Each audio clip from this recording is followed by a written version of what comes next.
നമുക്കൊന്ന് പുതിയ കഥ കേട്ടാലോ? നിങ്ങളൊന്ന് ലൈക്ക് ചെയ്ത് കാണുക. കഥയുടെ തുടക്കത്തിൽ തന്നെ 2013 Denmark. Wait for an order.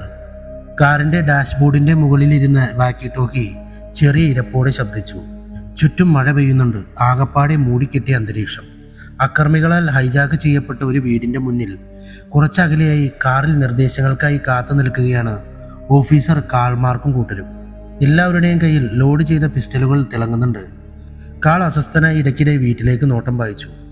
ആ വീട്ടിലുള്ള എല്ലാവരും മരിച്ചു കഴിഞ്ഞു. ഇനി അവിടെയുള്ളത് ക്രിമിനൽസ് മാത്രമാണ്. വാക്കി ടോക്കി വീണ്ടും നിർദ്ദേശങ്ങൾ നൽകിക്കൊണ്ടേയിരുന്നു. ഒരു അറ്റാക്കിന് തയ്യാറായിരുന്ന അവൻ ബാക്കപ്പ് ടീമിനായി വെയിറ്റ് ചെയ്യാൻ തുടങ്ങി. അപ്പോഴും വീട്ടിൽ നിന്നും കണ്ണെടുക്കാതെ നോക്കി തന്നെ ഇരിക്കുകയായിരുന്നു കാൾമാർക്ക്. വീട്ടിൽ നിന്ന് ഇടയ്ക്ക് വരുന്ന വെടിയൊച്ചകൾക്കിടയിൽ എപ്പോഴോ ഒരു കുഞ്ഞിന്റെ കരച്ചിൽ അയാൾ കേട്ടു. ഡോർ തുറന്ന് പുറത്തേക്കിറങ്ങി അയാളെ തടയാൻ ശ്രമിച്ച സഹപ്രവർത്തകരുടെ ശ്രമം വിഫലമായി. വലത് കൈയിൽ ലോഡ് ചെയ്ത പിസ്റ്റൾ ചുമലിന് സമാന്തരമായി പിടിച്ച അയാൾ ചെടികളുടെ മറവ് പറ്റി വീട് ലക്ഷ്യമാക്കി നടന്നു. മറ്റു വഴികളില്ലാതെ സഹപ്രവർത്തകർ അയാളെ അനുഗമിക്കാൻ നിർബന്ധിതരായി. അടുത്തെവിടെ ഒരു നായ നിർത്താതെ കുരയ്ക്കുന്നുണ്ടായിരുന്നു. കാളും കൂട്ടരും അടുത്തെത്തിയതും വീട്ടിലെ വെടിയൊച്ചകൾ നിലച്ചിരുന്നു. സംഘർഷഭരിതമായ അന്തരീക്ഷം പതിയെ നിശബ്ദതയ്ക്ക് വഴിമാറി. Let's go.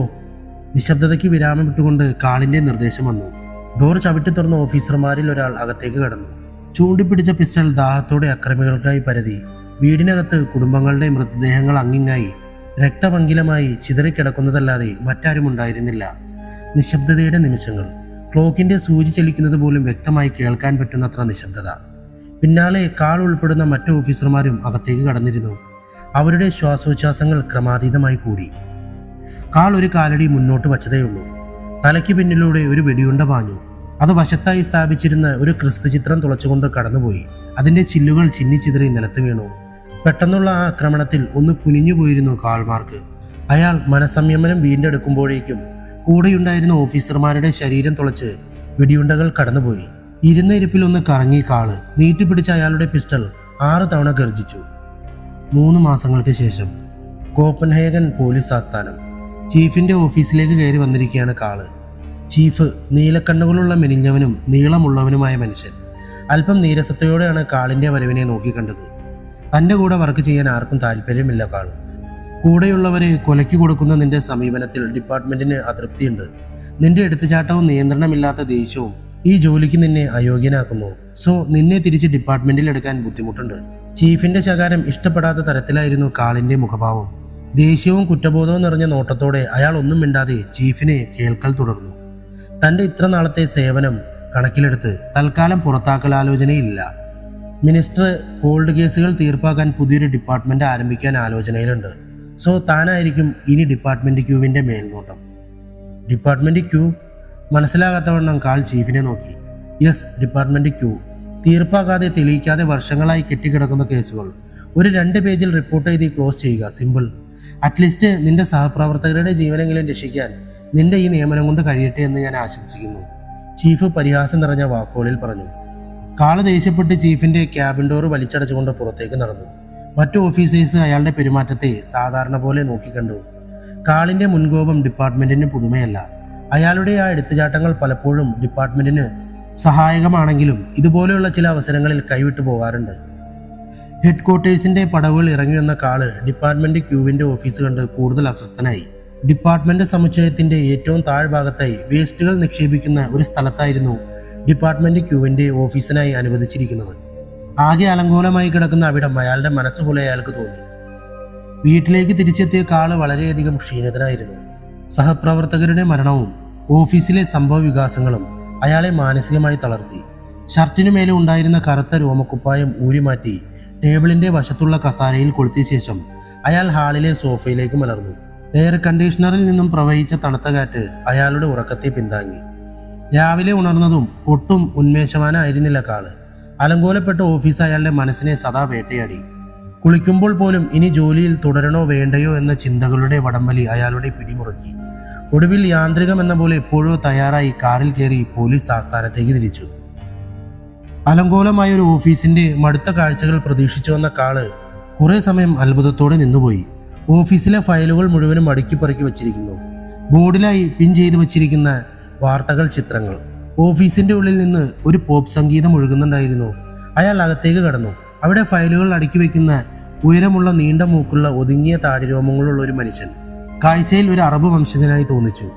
തിരിഞ്ഞു നോക്കി അയാൾ കാളിനെ കണ്ട് ഫയലുകൾ അടക്കുന്നത് നിർത്തി അയാൾ കാളിന്റെ അടുത്തേക്ക് നടന്നു വന്നു. ഞാൻ അസദ്, ഞാനാണ് നിങ്ങളെ അസിസ്റ്റ് ചെയ്യുന്നത്. ചിരിച്ചുകൊണ്ട് കാളിന് ഹസ്തദാനം നൽകിക്കൊണ്ട് പറഞ്ഞു. കാളാണെങ്കിൽ ചിരിച്ചില്ല. ഐ ആം കാൾ, നിങ്ങൾക്ക് വിരോധമില്ലെങ്കിൽ ആ മ്യൂസിക് ഒന്ന് ഓഫ് ചെയ്യാമോ? അയാൾ പൊതുവെയുള്ള പരുക്കൻ മുഖഭാവത്തോടെ ഹസ്തദാനം സ്വീകരിച്ചുകൊണ്ട് പറഞ്ഞു. ശരിയെന്ന അർത്ഥത്തിൽ തോൾ ചലിപ്പിച്ചുകൊണ്ട് അസദ് മ്യൂസിക് ഓഫ് ചെയ്തു. ശേഷം അവിടെയുള്ള ബോർഡ് ചൂണ്ടിക്കൊണ്ട് തുടർന്നു. ഇവിടെ ഇപ്പോൾ കെട്ടിക്കിടക്കുന്ന കേസുകൾ ഏറ്റവും പ്രധാനപ്പെട്ടതും പെട്ടെന്ന് തീർപ്പാക്കേണ്ടതുമായ ഒരുവിധം കേസുകളെല്ലാം ഞാനിവിടെ പതിപ്പിച്ചിട്ടുണ്ട്. നിങ്ങൾക്ക് ഇഷ്ടമുള്ളതിൽ നിന്ന് ക്ലോസ് ചെയ്തു തുടങ്ങാം. ഇത് കേട്ടതും അല്പം പുച്ഛഭാവം കലർന്ന ചിരിയോടെ അസദിന്റെ അടുത്തേക്ക് കാൾ നടന്നു വന്നു. അസദ്, ഇത് വയസ്സന്മാരുടെ ജോലിയാണ്.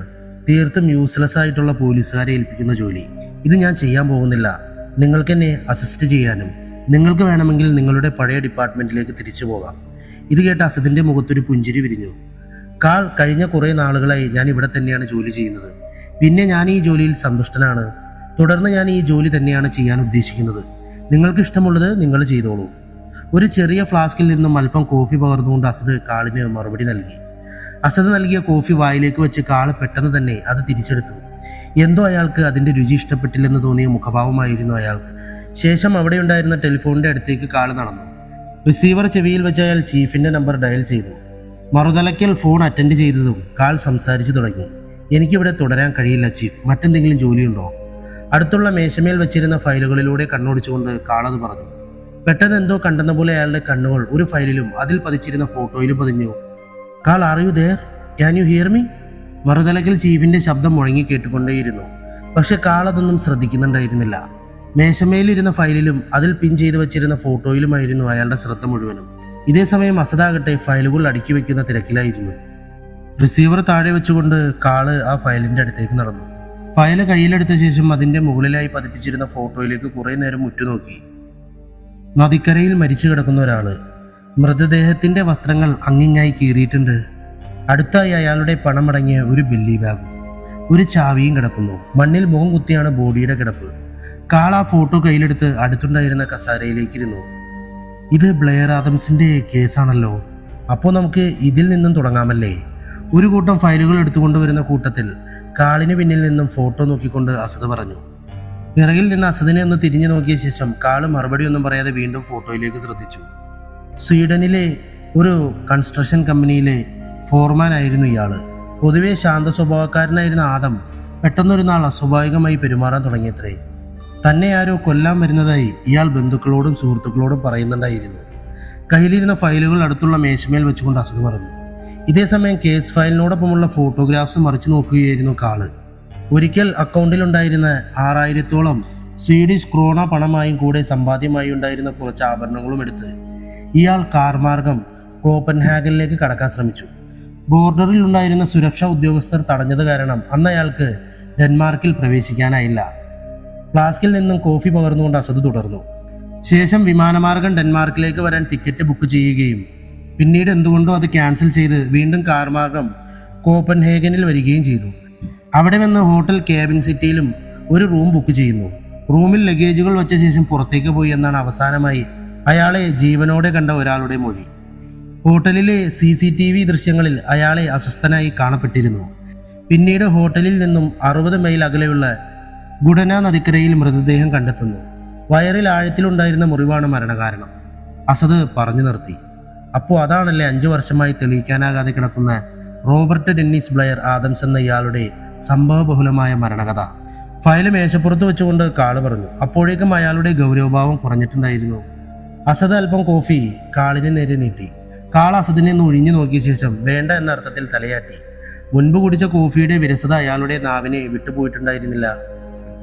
കാൾ ഇരിപ്പിടത്തിൽ നിന്നും എഴുന്നേറ്റ് ആ ഫയലുകളിൽ നിന്നും ഫോട്ടോഗ്രാഫ്സും ചില പേപ്പറുകളും വേർപെടുത്തി അതുമായി ഓഫീസ് ഭിത്തിയിൽ തൂക്കിയിരുന്ന ബോർഡിന്റെ അടുത്തേക്ക് നടന്നു. ബോർഡിൽ പിൻ ചെയ്ത് വെച്ചിരുന്ന ഫയലുകൾ റിമൂവ് ചെയ്ത് അവിടെ ബ്ലെയർ ആദം കേസ് ബന്ധപ്പെട്ട ഫോട്ടോകളും ചില ഡോക്യുമെന്റ്സുകളും പുനഃസ്ഥാപിച്ചു.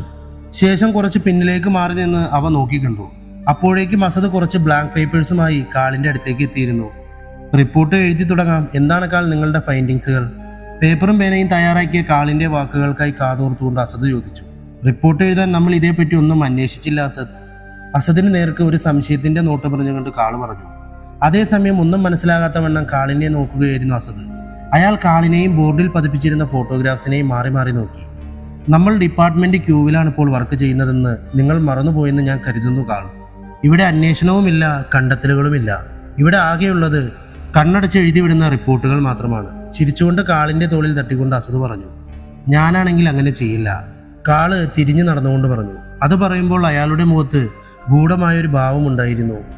പക്ഷേ അന്വേഷണ സംബന്ധമായ ചിലവുകൾക്കോ ഡിപ്പാർട്ട്മെന്റിൽ നിന്ന് നമുക്ക് ഫണ്ടൊന്നും അനുവദിച്ചു തരുമെന്ന് ഞാൻ കരുതുന്നില്ല. എല്ലാത്തിനുമുപരി ഇത് ഡിപ്പാർട്ട്മെന്റ് ക്യൂവിന്റെ ജോലിയുമല്ല. കോൾഡ് കേസുകൾ റിപ്പോർട്ട് ചെയ്ത് ക്ലോസ് ചെയ്യൽ മാത്രമാണ് നമ്മുടെ ജോലി. അസദ്, എനിക്ക് എൻ്റെതായ രീതികളുണ്ട്, ശീലങ്ങളുമുണ്ട്. നിങ്ങൾക്ക് എന്നെ അസിസ്റ്റ് ചെയ്യാൻ പറ്റുമെങ്കിൽ കൂടെ നിൽക്കുക, otherwise leave me alone. Karl തൻ്റെ ഗൗരവഭാവം വീണ്ടെടുത്തുകൊണ്ട് അത് പറഞ്ഞു. Yes, I will. അസദ് മുഖത്ത് സദാ കാണാറുള്ള സൗമ്യതയോടെ മറുപടി നൽകി. ഓക്കെ, നമുക്ക് റെക്കോർഡ്സ് റൂം വരെ ഒന്ന് പോകണം. ബ്ലെയർ ആദംസ് കേസുമായി ബന്ധപ്പെട്ട ആ CCTV ഫുട്ടേജ് അവിടെ ഉണ്ടാകുമല്ലോ. നമുക്ക് അവിടെ നിന്ന് തുടങ്ങാം. ടേബിളിന്റെ മുകളിലുണ്ടായിരുന്ന പോലീസ് ബാഡ്ജ് ധരിച്ചുകൊണ്ട് കാളത് പറയുമ്പോൾ അയാളുടെ മുഖത്ത് ഒരു പുതിയ വെല്ലുവിളി ഏറ്റെടുത്ത പോലെയുള്ള നിശ്ചയദാർഢ്യം ഉണ്ടായിരുന്നു. റെക്കോർഡ്സ് റൂമിലേക്കുള്ള ഇടനാഴിയിലൂടെ നടക്കുകയായിരുന്നു കാളും അസദും. എതിരെ പോകുന്ന ഓഫീസർമാർ അവരെ അഭിവാദ്യം ചെയ്യുന്നുണ്ടായിരുന്നു. കാൾ അതൊന്നും ശ്രദ്ധിക്കാതെ പൊതുവെയുള്ള ഗൗരവം നിറഞ്ഞ മുഖവുമായി നടന്നെങ്കിലും അസദ് അഭിവാദ്യങ്ങൾ മടക്കാൻ യാതൊരു പിശുക്കും കാണിച്ചില്ല. റെക്കോർഡ്സ് റൂമിന്റെ മുന്നിലെത്തിയപ്പോൾ ചീഫ് മറ്റൊരു ഓഫീസറുമായി എന്തോ ചർച്ചയിലായിരുന്നു. സംസാരത്തിന്റെ ഇടയിൽ ഇടംകണ്ണിലൂടെ ചീഫ് കാളിനെയും അസദിനെയും കണ്ടു. എന്താണ് മിസ്റ്റർ കാൾ, ഡിപ്പാർട്ട്മെന്റ് ക്യൂവുമായി താങ്കൾക്ക് വളരെ പെട്ടെന്ന് തന്നെ പൊരുത്തപ്പെട്ടെന്ന് തോന്നുന്നല്ലോ. എന്തായാലും ഞാനിത് ഒട്ടും പ്രതീക്ഷിച്ചിരുന്നില്ല. എന്നിരുന്നാലും നിങ്ങളുടെ ഈ മാറ്റത്തിൽ ഞാൻ സംതൃപ്തനാണ്. താങ്കളുടെ അഭിപ്രായത്തിന് നന്ദി. കാളൊരു കൃത്രിമ ചിരി മുഖത്ത് വരുത്തി മറുപടി പറഞ്ഞു. നിങ്ങൾക്ക് വിരോധമില്ലെങ്കിൽ നിങ്ങളെന്താ ഇവിടെയെന്ന് ഞാൻ ചോദിക്കട്ടെ കാൾ. ചീഫ് പരിഹാസം കലർന്നൊരു ഭവ്യത കാണിച്ചു. കൂടെയുള്ള ഓഫീസറെ നോക്കി ചിരിച്ചുകൊണ്ട് ചോദിച്ചു. കാൾ മറുപടി ഒന്നും പറഞ്ഞില്ല. പകരം അസദിനെ ഒന്ന് നോക്കി.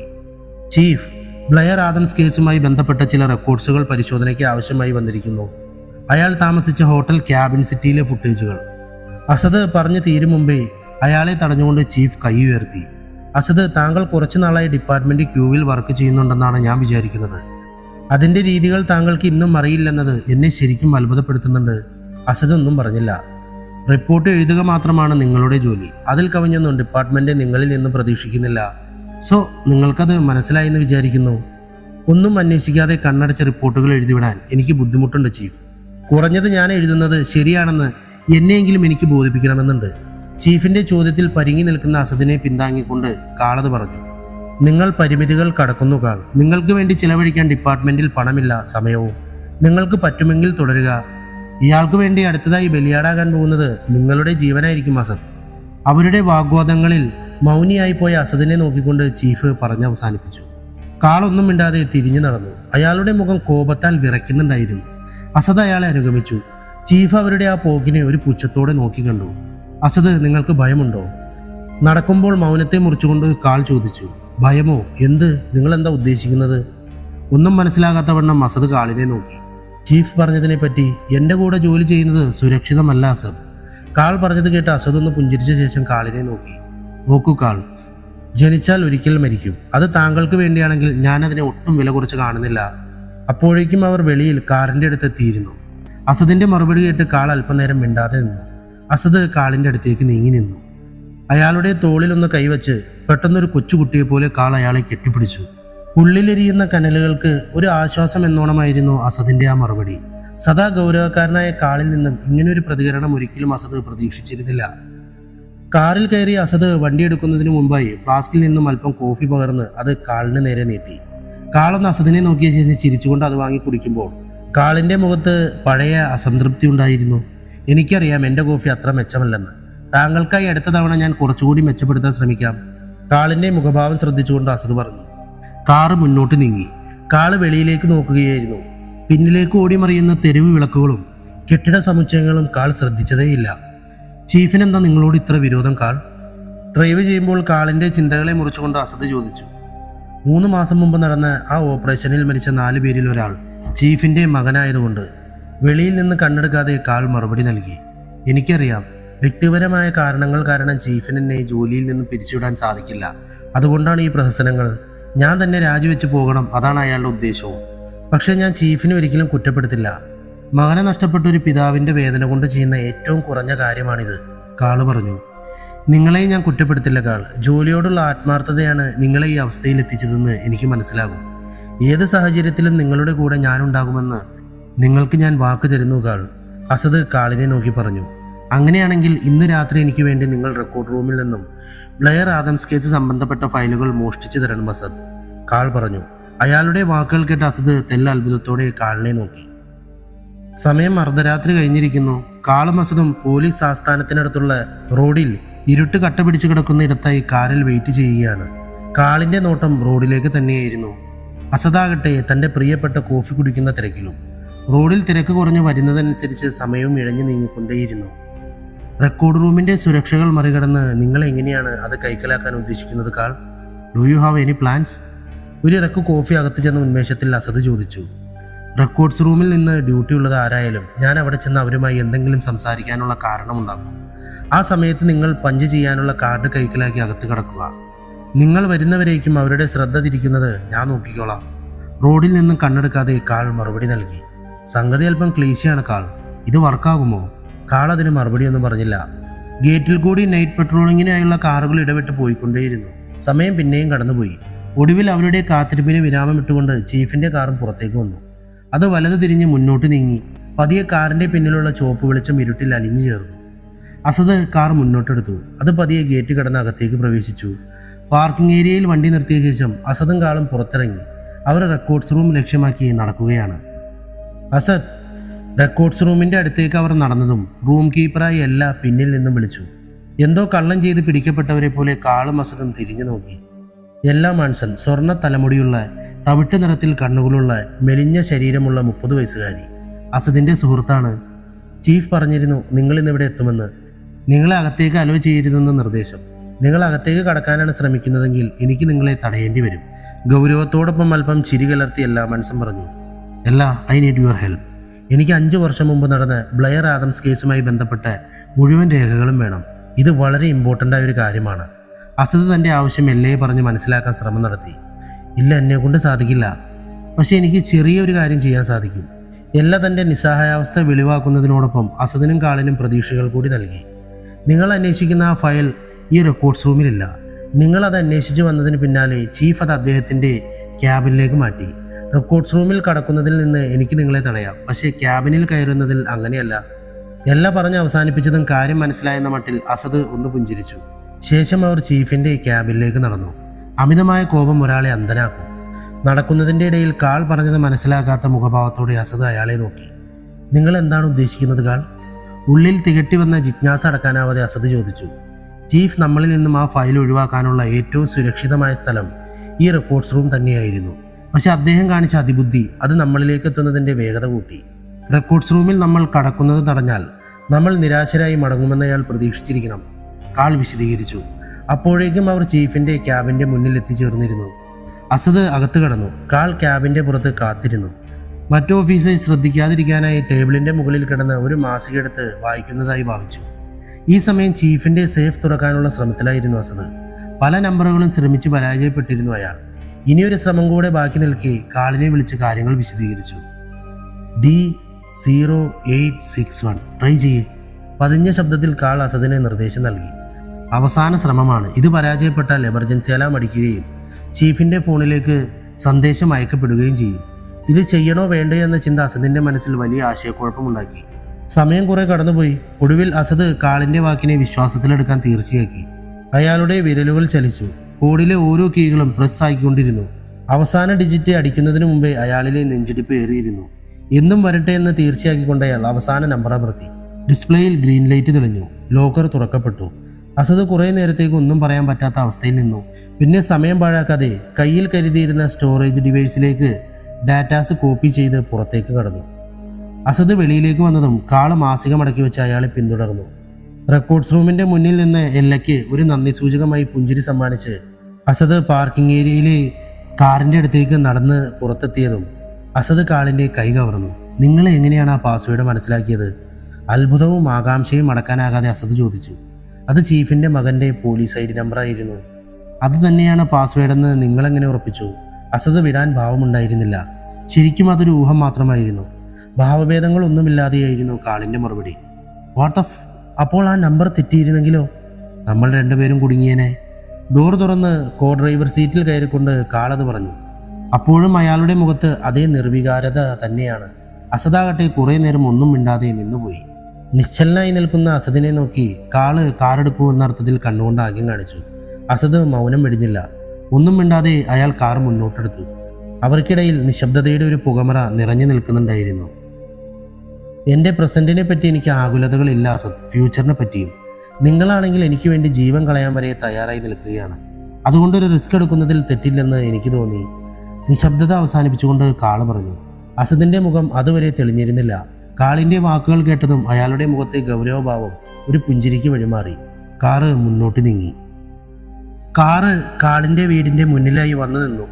അവർ അതിൽ നിന്നും പുറത്തിറങ്ങി. അന്തരീക്ഷം ശാന്തമായിരുന്നെങ്കിലും ചെറിയ മൂടൽമഞ്ഞിന്റെ നേർത്ത പടലം അവിടമാക്കി നിറഞ്ഞു നിന്നു.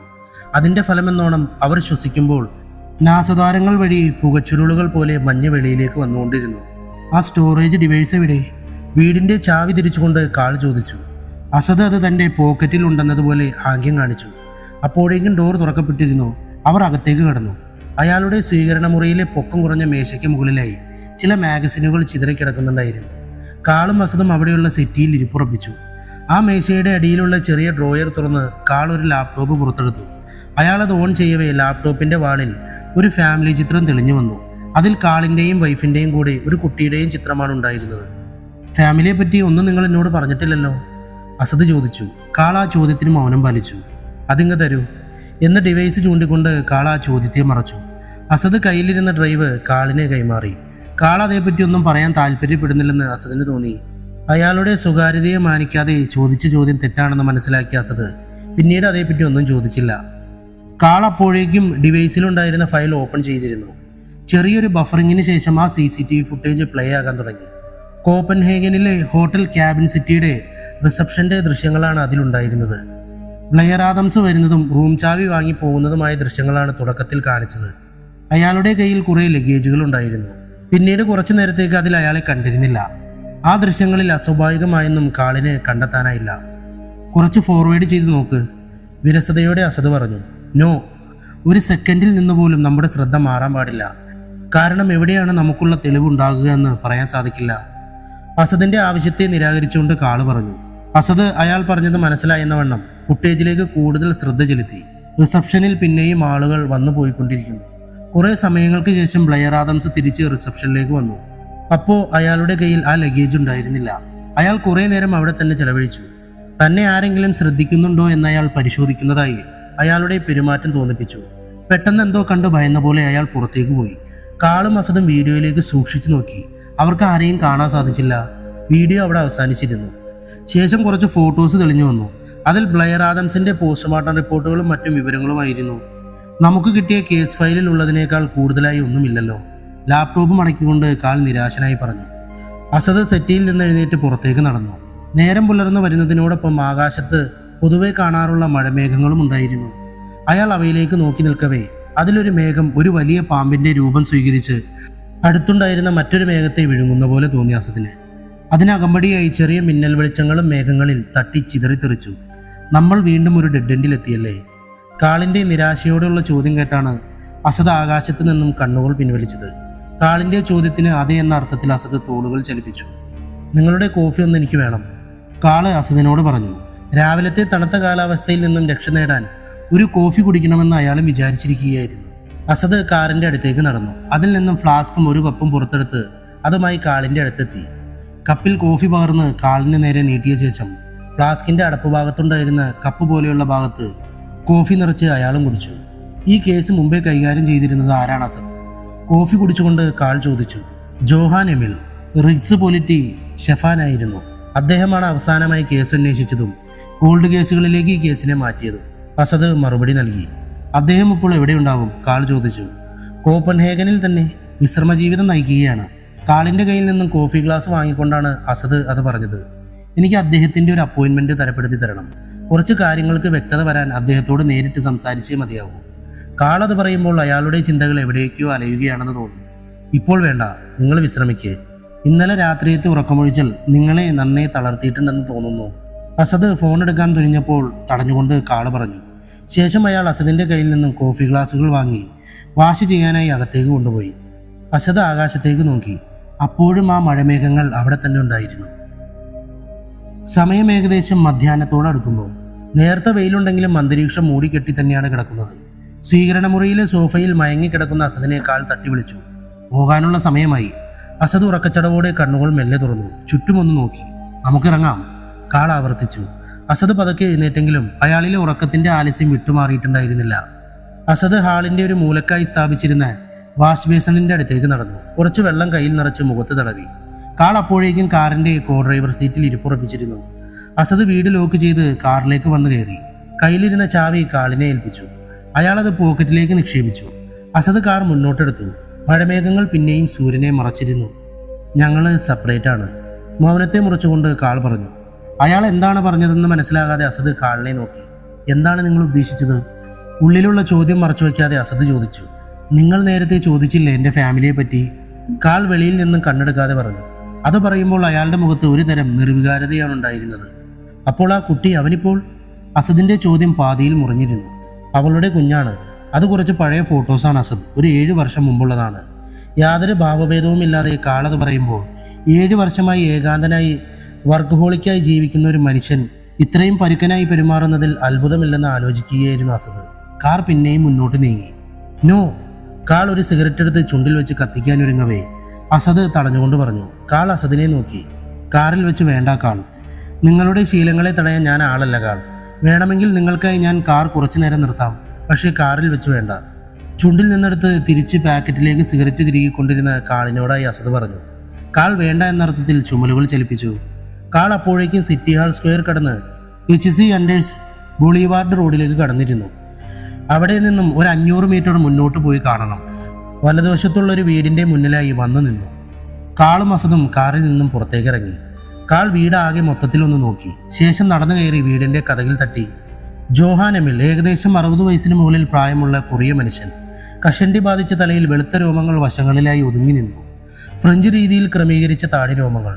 ഒരു നീല ടീഷർട്ടാണ് അയാൾ ധരിച്ചിരിക്കുന്നത്. അവരുടെ വരവ് പ്രതീക്ഷിച്ചെന്ന പോലെ അയാൾ കതക് തുറന്നു. കാള് വിചാരിച്ചിരുന്ന പോലെ ഒരു രൂപമല്ലായിരുന്നു ജോഹാന്റേത്. ആദംസിന്റെ കേസ് ലൈംഗികതയുമായി ബന്ധപ്പെട്ടതാണെന്നാണ് ഞങ്ങൾ ആദ്യമേ വിശ്വസിച്ചിരുന്നത്. അതിന് തെളിവുകളൊന്നും ലഭിച്ചിരുന്നില്ലെങ്കിലും അരയ്ക്ക് കീഴ്പോട്ട് നഗ്നമായിരുന്ന ശരീരമാണ് ഞങ്ങളെ ആ നിഗമനത്തിലെത്തിച്ചത്. ജോഹാൻ എമിൽ പറഞ്ഞു തുടങ്ങി. പക്ഷെ ഇത്തരത്തിലുള്ള വിവരങ്ങളൊന്നും റിപ്പോർട്ടിൽ ഉണ്ടായിരുന്നതായി കാണുന്നില്ലല്ലോ. അസദ് തന്റെ മനസ്സിൽ വന്ന സംശയം തുറന്നു ചോദിച്ചു. ആ റിപ്പോർട്ട് അപൂർണമാണ്, കുറച്ചധികം വൈരുദ്ധ്യങ്ങൾ നിറഞ്ഞതും. ഗവൺമെന്റിനോ ഡിപ്പാർട്ട്മെന്റിനോ കേസിൽ വലിയ താല്പര്യങ്ങളില്ലായിരുന്നു. മാതൃരാജ്യമായ സ്വീഡൻ പോലും അവരുടെ പൗരന്റെ മരണത്തിൽ കാണിച്ച നിസ്സംഗത എന്നെ അത്ഭുതപ്പെടുത്തി. എമിൽ തുടർന്നു. അതെല്ലാം എനിക്ക് ഈ കേസിൽ കൂടുതൽ താല്പര്യമുണ്ടാക്കാൻ കാരണമായി. ആഡംസിന്റെ കയ്യിൽ പിടിമുറുക്കിയ ഒരു നീണ്ട മുടിയാണ് സംഭവസ്ഥലത്ത് നിന്ന് ലഭിച്ച ഏക ഭൗതിക DNA തെളിവ്. കൊല നടത്താൻ ഉപയോഗിച്ച ആയുധമോ മറ്റു വിരലടയാളങ്ങളോ ലഭിച്ചിരുന്നില്ല. അന്ന് അയാൾ മരിച്ചു കിടന്നതിന്റെ അരികിലുള്ള ഉടനെ നദിയിൽ ഒരു പകൽ മുഴുവനും മുങ്ങിത്തപ്പിയിട്ടും അയാളെ കൊലപ്പെടുത്താൻ ഉപയോഗിച്ച ആയുധം കണ്ടെത്തിയില്ല. അയാളുടെ ശരീരത്തിൽ കണ്ടെത്തിയ മുറിവിന്റെ കലകളിൽ നിന്നും അത് എന്ത് തരം കത്തിയാണെന്ന് പോലും മനസ്സിലാക്കാൻ ഇന്നും പോലീസ് സർജനും കഴിഞ്ഞിട്ടില്ല. ജോഹാന്റെ വിശദീകരണങ്ങൾ കേട്ടതോടെ കേസ് കൂടുതൽ ദുരൂഹതകളിലേക്ക് പോവുകയാണെന്ന് അവർ തിരിച്ചറിഞ്ഞു.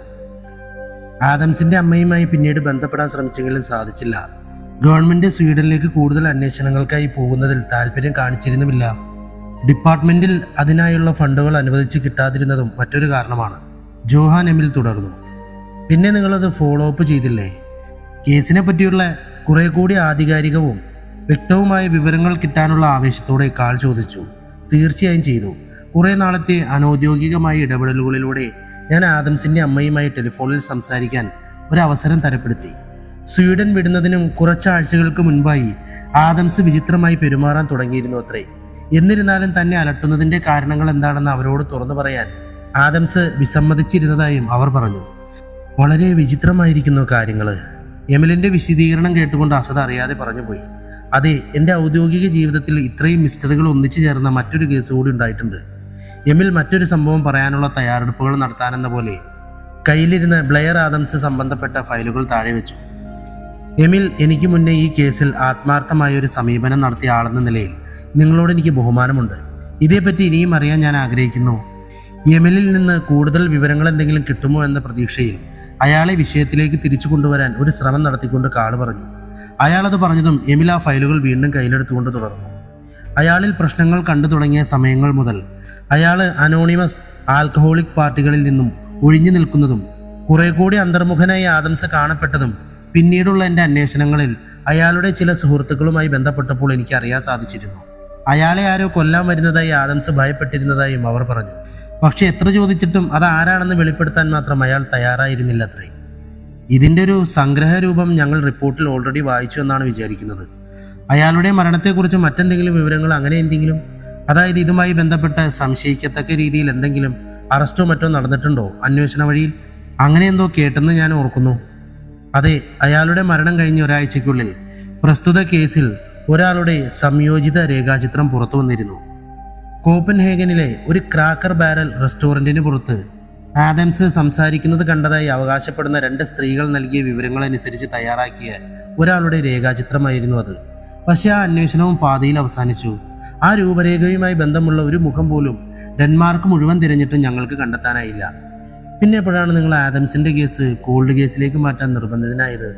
അസദ് ആകാംക്ഷയോടെ ചോദിച്ചു. അതുമായി ബന്ധപ്പെട്ട അന്വേഷണങ്ങൾക്കായി നടത്തിയ അവസാന യാത്ര എന്നെ ഈ അവസ്ഥയിൽ എത്തിച്ചപ്പോൾ. ജോഹാൻ അയാളുടെ പാൻസ് അല്പം ഉയർത്തി. കാളും അസദും അത് കണ്ട് ഞെട്ടി.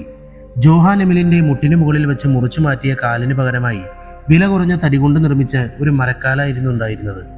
കുറെ നേരത്തേക്ക് അയാളൊന്നും മിണ്ടിയില്ല. അവരും എൻ്റെ കരിയറും ജീവിതവും ഇല്ലാതാക്കിയ ആ നശിച്ച കേസ് ഞാൻ അവിടം കൊണ്ട് അവസാനിപ്പിച്ചു. നിങ്ങളുടെ നല്ലതിന് കരുതി ഞാൻ പറയുകയാണ്, നിങ്ങളും ഇതിൻ്റെ പുറകെ പോകാതിരിക്കുന്നതാണ് ഏറ്റവും ഉചിതം. കുറെ നേരത്തെ മൗനം അവസാനിപ്പിച്ചുകൊണ്ട് ജോഹാൻ എമിൽ പറഞ്ഞു. നിങ്ങൾക്ക് വിരോധമില്ലെങ്കിൽ നിങ്ങൾ അവസാന യാത്ര പോയത് എങ്ങോട്ടാണെന്ന് പറയാമോ? ഒറസെൻഡിയിലേക്ക്. ജോഹാൻ എമിൽ അത് പറയുമ്പോൾ അയാളുടെ ചുണ്ടിൽ ഒരു പുച്ഛം കലർന്ന പരിഹാസം നിറഞ്ഞിരുന്നു. ജോഹാൻ എമിലിന്റെ വീട് വിട്ടിറങ്ങുമ്പോൾ ഒറേസെൻഡിയിലേക്കുള്ള ഡെൻമാർക്ക് അതിർത്തിയുടെ ചുമതല കാക്കുന്ന റോയൽ ഡാനിഷ് ആർമിയുടെയും റോയൽ ഡാനിഷ് നേവിയുടെയും സംയുക്ത പ്രവർത്തന കേന്ദ്രമായ ഹരേറിലുള്ള ഓഫീസിലേക്ക് പോകാനുള്ള യാത്രയ്ക്ക് തയ്യാറെടുപ്പിലായിരുന്നു കാളും അസദും. രാത്രി അപ്പോഴേക്കും പകലിന്റെ മേൽ ആധിപത്യം സ്ഥാപിച്ചിരുന്നു. അവരുടെ കാർ റോഡിലേക്ക് കടന്നു. കോപ്പൻഹേഗൻ നഗരം ലൈറ്റുകളാൽ കൂടുതൽ മനോഹരമായി തോന്നിച്ചു. കാറുകൾ റോഡിലൂടെ ഒഴുകി നടക്കുകയാണെന്ന് തോന്നി. അവയുടെ ഭംഗി വർദ്ധിപ്പിക്കാനെന്നവണ്ണം നഗരത്തിന്റെ പശ്ചാത്തലം ഒരു ചുവന്ന നിറം സ്വീകരിച്ചിരുന്നു. ഇപ്പോൾ തന്നെ ഹരേറിലേക്ക് പോകാൻ തീരുമാനിച്ചോ? ഡ്രൈവ് ചെയ്തുകൊണ്ടിരുന്നപ്പോൾ അസദ് ചോദിച്ചു. കാളിനെ പതിവിലും കൂടുതൽ ഉന്മേഷവാനായി കാണപ്പെട്ടു. കാർ അപ്പോൾ വൃത്താകൃതിയിലുള്ള ഒരു പാലത്തിലൂടെ ഓടിക്കൊണ്ടിരിക്കുകയാണ്. അടുത്തുള്ള ഏതെങ്കിലും റെസ്റ്റോറൻറ്റിൽ നിർത്തൂ. അസദിനുള്ള മറുപടിയായി കാൾ അപ്പോൾ അത് മാത്രമാണ് പറഞ്ഞത്. അസദ് കാളിനെ ഒന്ന് നോക്കിയ ശേഷം കുറച്ചു മുന്നിലായി കണ്ട കിഡ്ബിയൻസ് ഹിസ്കബാർ എന്ന റെസ്റ്റോറൻറ്റിൻ്റെ പാർക്കിംഗ് ഏരിയയിലേക്ക് കാർ ഓടിച്ചു കയറ്റി. കാൾ മിററിൽ നോക്കി അയാളുടെ വസ്ത്രങ്ങൾ നേരെയാണെന്ന് ഉറപ്പുവരുത്തിയ ശേഷം കാറിൻ്റെ ഡോർ തുറന്ന് വെളിയിലേക്ക് ഇറങ്ങി ഹോട്ടലിൻ്റെ ഉള്ളിലേക്ക് പ്രവേശിച്ചു. അസദ് അയാളുടെ പുറകെ എത്തിയപ്പോഴേക്കും കാൾ ഒഴിഞ്ഞൊരു സീറ്റിൽ ഇടം പിടിച്ചു കഴിഞ്ഞിട്ടുണ്ടായിരുന്നു.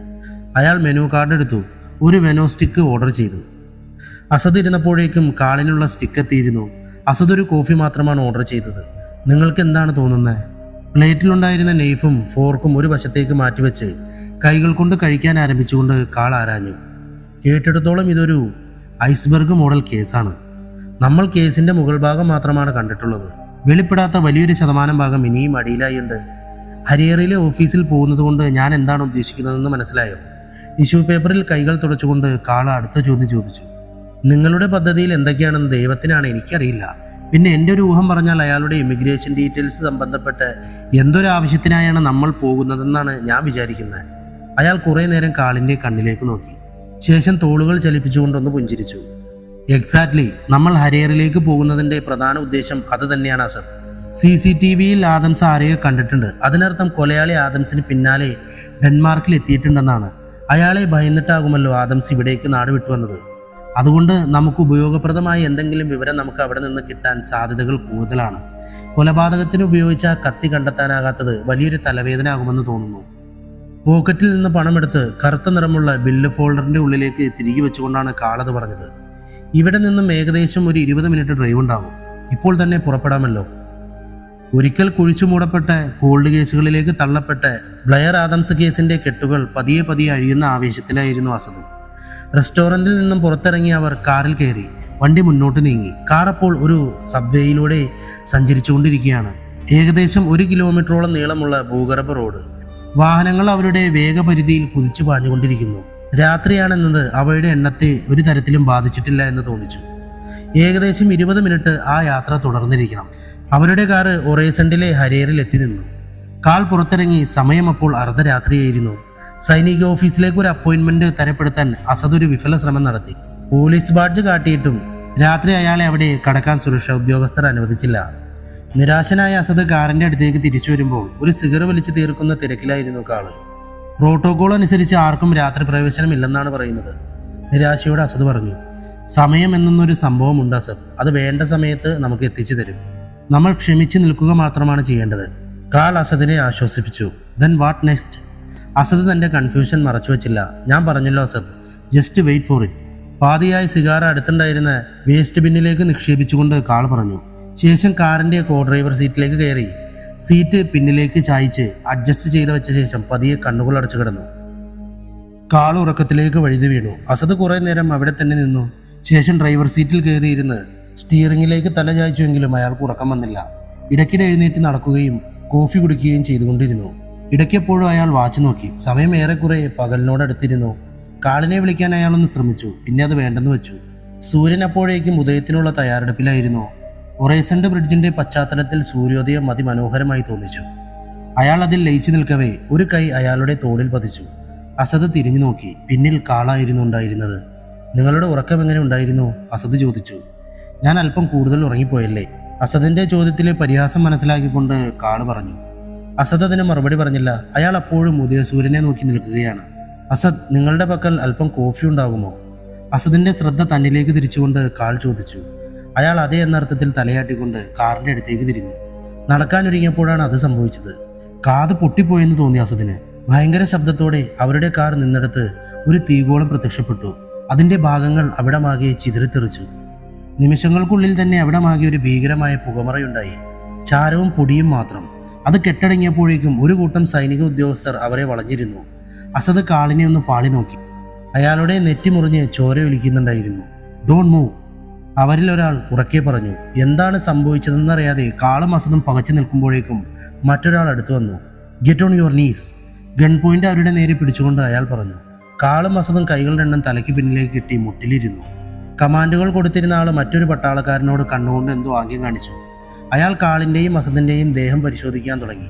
അവരുടെ പോക്കറ്റിൽ നിന്ന് ഓരോ സർവീസ് പിസ്റ്റളും ഓരോ പോലീസ് ബാഡ്ജും അവർ കണ്ടെടുത്തു. അവരുടെ കൈകളിൽ വിലങ്ങണിയിക്കപ്പെട്ടു. അവരുടെ വാഹനത്തിലേക്ക് കണ്ണ് കെട്ടപ്പെട്ടവരായി കാളും അസദും നടന്നു. എന്താണ് തങ്ങൾക്ക് സംഭവിക്കാൻ പോകുന്നത്? എങ്ങനെ കാറ് പൊട്ടിത്തെറിച്ചു? ഇതിന്റെ എല്ലാം പിന്നിൽ ഈ കേസിനെ ചുറ്റിപ്പറ്റിയുള്ള ദുരൂഹതയാണോ? ബ്ലെയർ ആദംസ് കേസ് ഇത്ര വലിയ പ്രത്യാഘാതങ്ങൾ ഉണ്ടാക്കാൻ പര്യാപ്തമായ ഒന്നാണോ? 1000 ചോദ്യങ്ങൾ കാളിന്റെ ചിന്തകൾക്ക് മേൽ പറന്നിറങ്ങിക്കൊണ്ടേയിരുന്നു. കണ്ണ് കെട്ടപ്പെട്ടവരായി തങ്ങളെ സൈനിക വാഹനങ്ങളിലേക്ക് കയറ്റപ്പെട്ടത് അവരറിഞ്ഞു. എന്താണ് സംഭവിക്കാൻ പോകുന്നത് എന്നതിനെപ്പറ്റി കാളിനും അസദിനും യാതൊന്നും മനസ്സിലായില്ല. കാർ മുന്നോട്ട് നീങ്ങി. ജോഹാർ എമിലിന്റെ വാക്കുകൾ കാളിന്റെ തലയ്ക്ക് ചുറ്റും മുഴങ്ങി കേട്ടുകൊണ്ടേയിരുന്നു. സൈനിക വാഹനത്തിലെ വാക്കി ടോക്കിയുടെ ശബ്ദവും അതിലുള്ളവരുടെ അടക്കിപ്പിടിച്ച ചില സംസാരങ്ങളുമല്ലാതെ മറ്റൊന്നും കേൾക്കാൻ അസദിനായില്ല. എന്താകും അവർ സംസാരിച്ചിട്ടുണ്ടാകുക? അസദ് ചിന്തിച്ചു. തങ്ങളും പോലീസുകാരാണല്ലോ എന്ന ചിന്ത അയാൾക്ക് ചെറുതല്ലാത്ത ധൈര്യം പകർന്നു. കാർ എങ്ങനെ പൊട്ടിത്തെറിച്ചു എന്ന് മാത്രം എത്ര ആലോചിച്ചിട്ടും അസദിന് മനസ്സിലായില്ല. ഇതേസമയം ഹരേറിലെ റോയൽ ഡാനിഷ് ആർമി ഓഫീസിനടുത്തുണ്ടായ സ്ഫോടന വാർത്ത നഗരമാകെ പരന്നു. സുരക്ഷാ പ്രശ്നങ്ങൾ ഒന്നും തന്നെ ഇല്ലെന്ന് ജനങ്ങളെ ബോധ്യപ്പെടുത്താൻ അധികാരികൾ വാർത്താ ചാനലുകളിലൂടെ ശ്രമിച്ചുകൊണ്ടേയിരുന്നു. ഇതേസമയം കാളിനെയും അസദിനെയും വഹിച്ച സൈനിക വാഹനം അവരുടെ ടോർച്ചർ ക്യാമ്പിന്റെ കവാടം കടന്നു കഴിഞ്ഞു. കണ്ണുകളിലെ കെട്ടുകൾ അഴിക്കപ്പെട്ടു. തങ്ങളൊരു ആർമി ടോർച്ചർ റൂമിലാണ് എത്തപ്പെട്ടതെന്ന ബോധ്യം കാളിനുണ്ടായി. മുന്നിലായി ചെറുതും വലുതുമായ പലതരത്തിലുള്ള ടോർച്ചർ ആയുധങ്ങൾ നിരത്തി വച്ചിട്ടുണ്ട്. കാൾ വശത്തേക്ക് നോക്കി. അസദ് അബോധാവസ്ഥയിലാണ്. അവന്റെ മുഖം താഴ്ന്നവനായി താടിയലുകൾ നെഞ്ചിനെ തൊട്ട് കിടക്കുകയാണ്. പെട്ടെന്നായിരുന്നു ഒരു ഗ്ലാസ് ടെംബ്ലറിൽ നിറച്ച വെള്ളം അസദിന്റെ മുഖത്തേക്ക് പതിച്ചത്. അയാൾ പതിയെ കണ്ണു തുറന്നു. ഗുഡ് മോർണിംഗ്, ടോർച്ചറർ എന്ന് തോന്നിക്കുന്നയാൾ ക്രൂരമായി പുഞ്ചിരിയോടെ പറഞ്ഞു. അയാളുടെ കയ്യിലായി നേർത്ത സൂചി പോലെയുള്ള ഒരു ആയുധം തിളങ്ങി. മറ്റേ കയ്യിലായി എന്തോ കല്ല് പോലെയുള്ള വസ്തു ഉപയോഗിച്ച് അയാൾ അതിന്റെ മൂർച്ച കൂട്ടിക്കൊണ്ടിരുന്നു. സൈനികരുടെ പാൻറ് ധരിച്ചിരുന്ന അയാളുടെ മേൽവസ്ത്രം ഒരു ഇന്നർബനിയം പോലെയുള്ള ഒന്നായിരുന്നു. കൈയില്ലാത്ത അതിന്റെ ഭാഗങ്ങളിൽ ത്രസിച്ചു നിൽക്കുന്ന മാംസപേശികൾ അയാൾ കൂടുതൽ ക്രൂരനാണെന്ന് വിളിച്ചോതി. അയാൾ പതിയെ നടന്ന് അവർക്കടുത്തെത്തി. ഒരു കസേര വലിച്ചിട്ട് അവർക്ക് അഭിമുഖമായി നിന്നു. തല കുറെ കൂടി മുന്നോട്ട് കുനിച്ച് ക്രൂരമായ പുഞ്ചിരി ഒരിക്കൽ കൂടി ആവർത്തിച്ച അയാൾ അവരുടെ മുഖങ്ങളിൽ മാറി മാറി നോക്കി. അതേ നിമിഷം ആ ചിരി അവസാനിച്ചു. അത് പൈശാചികമായ ഒരു ഭാവത്തിന് വഴിമാറി. ഞാനിപ്പോൾ ചോദിക്കുന്ന ചോദ്യങ്ങൾക്ക് നിങ്ങൾ നല്ല വൃത്തിയായി മറുപടി പറയുമെന്നാണ് ഞാൻ പ്രതീക്ഷിക്കുന്നത്.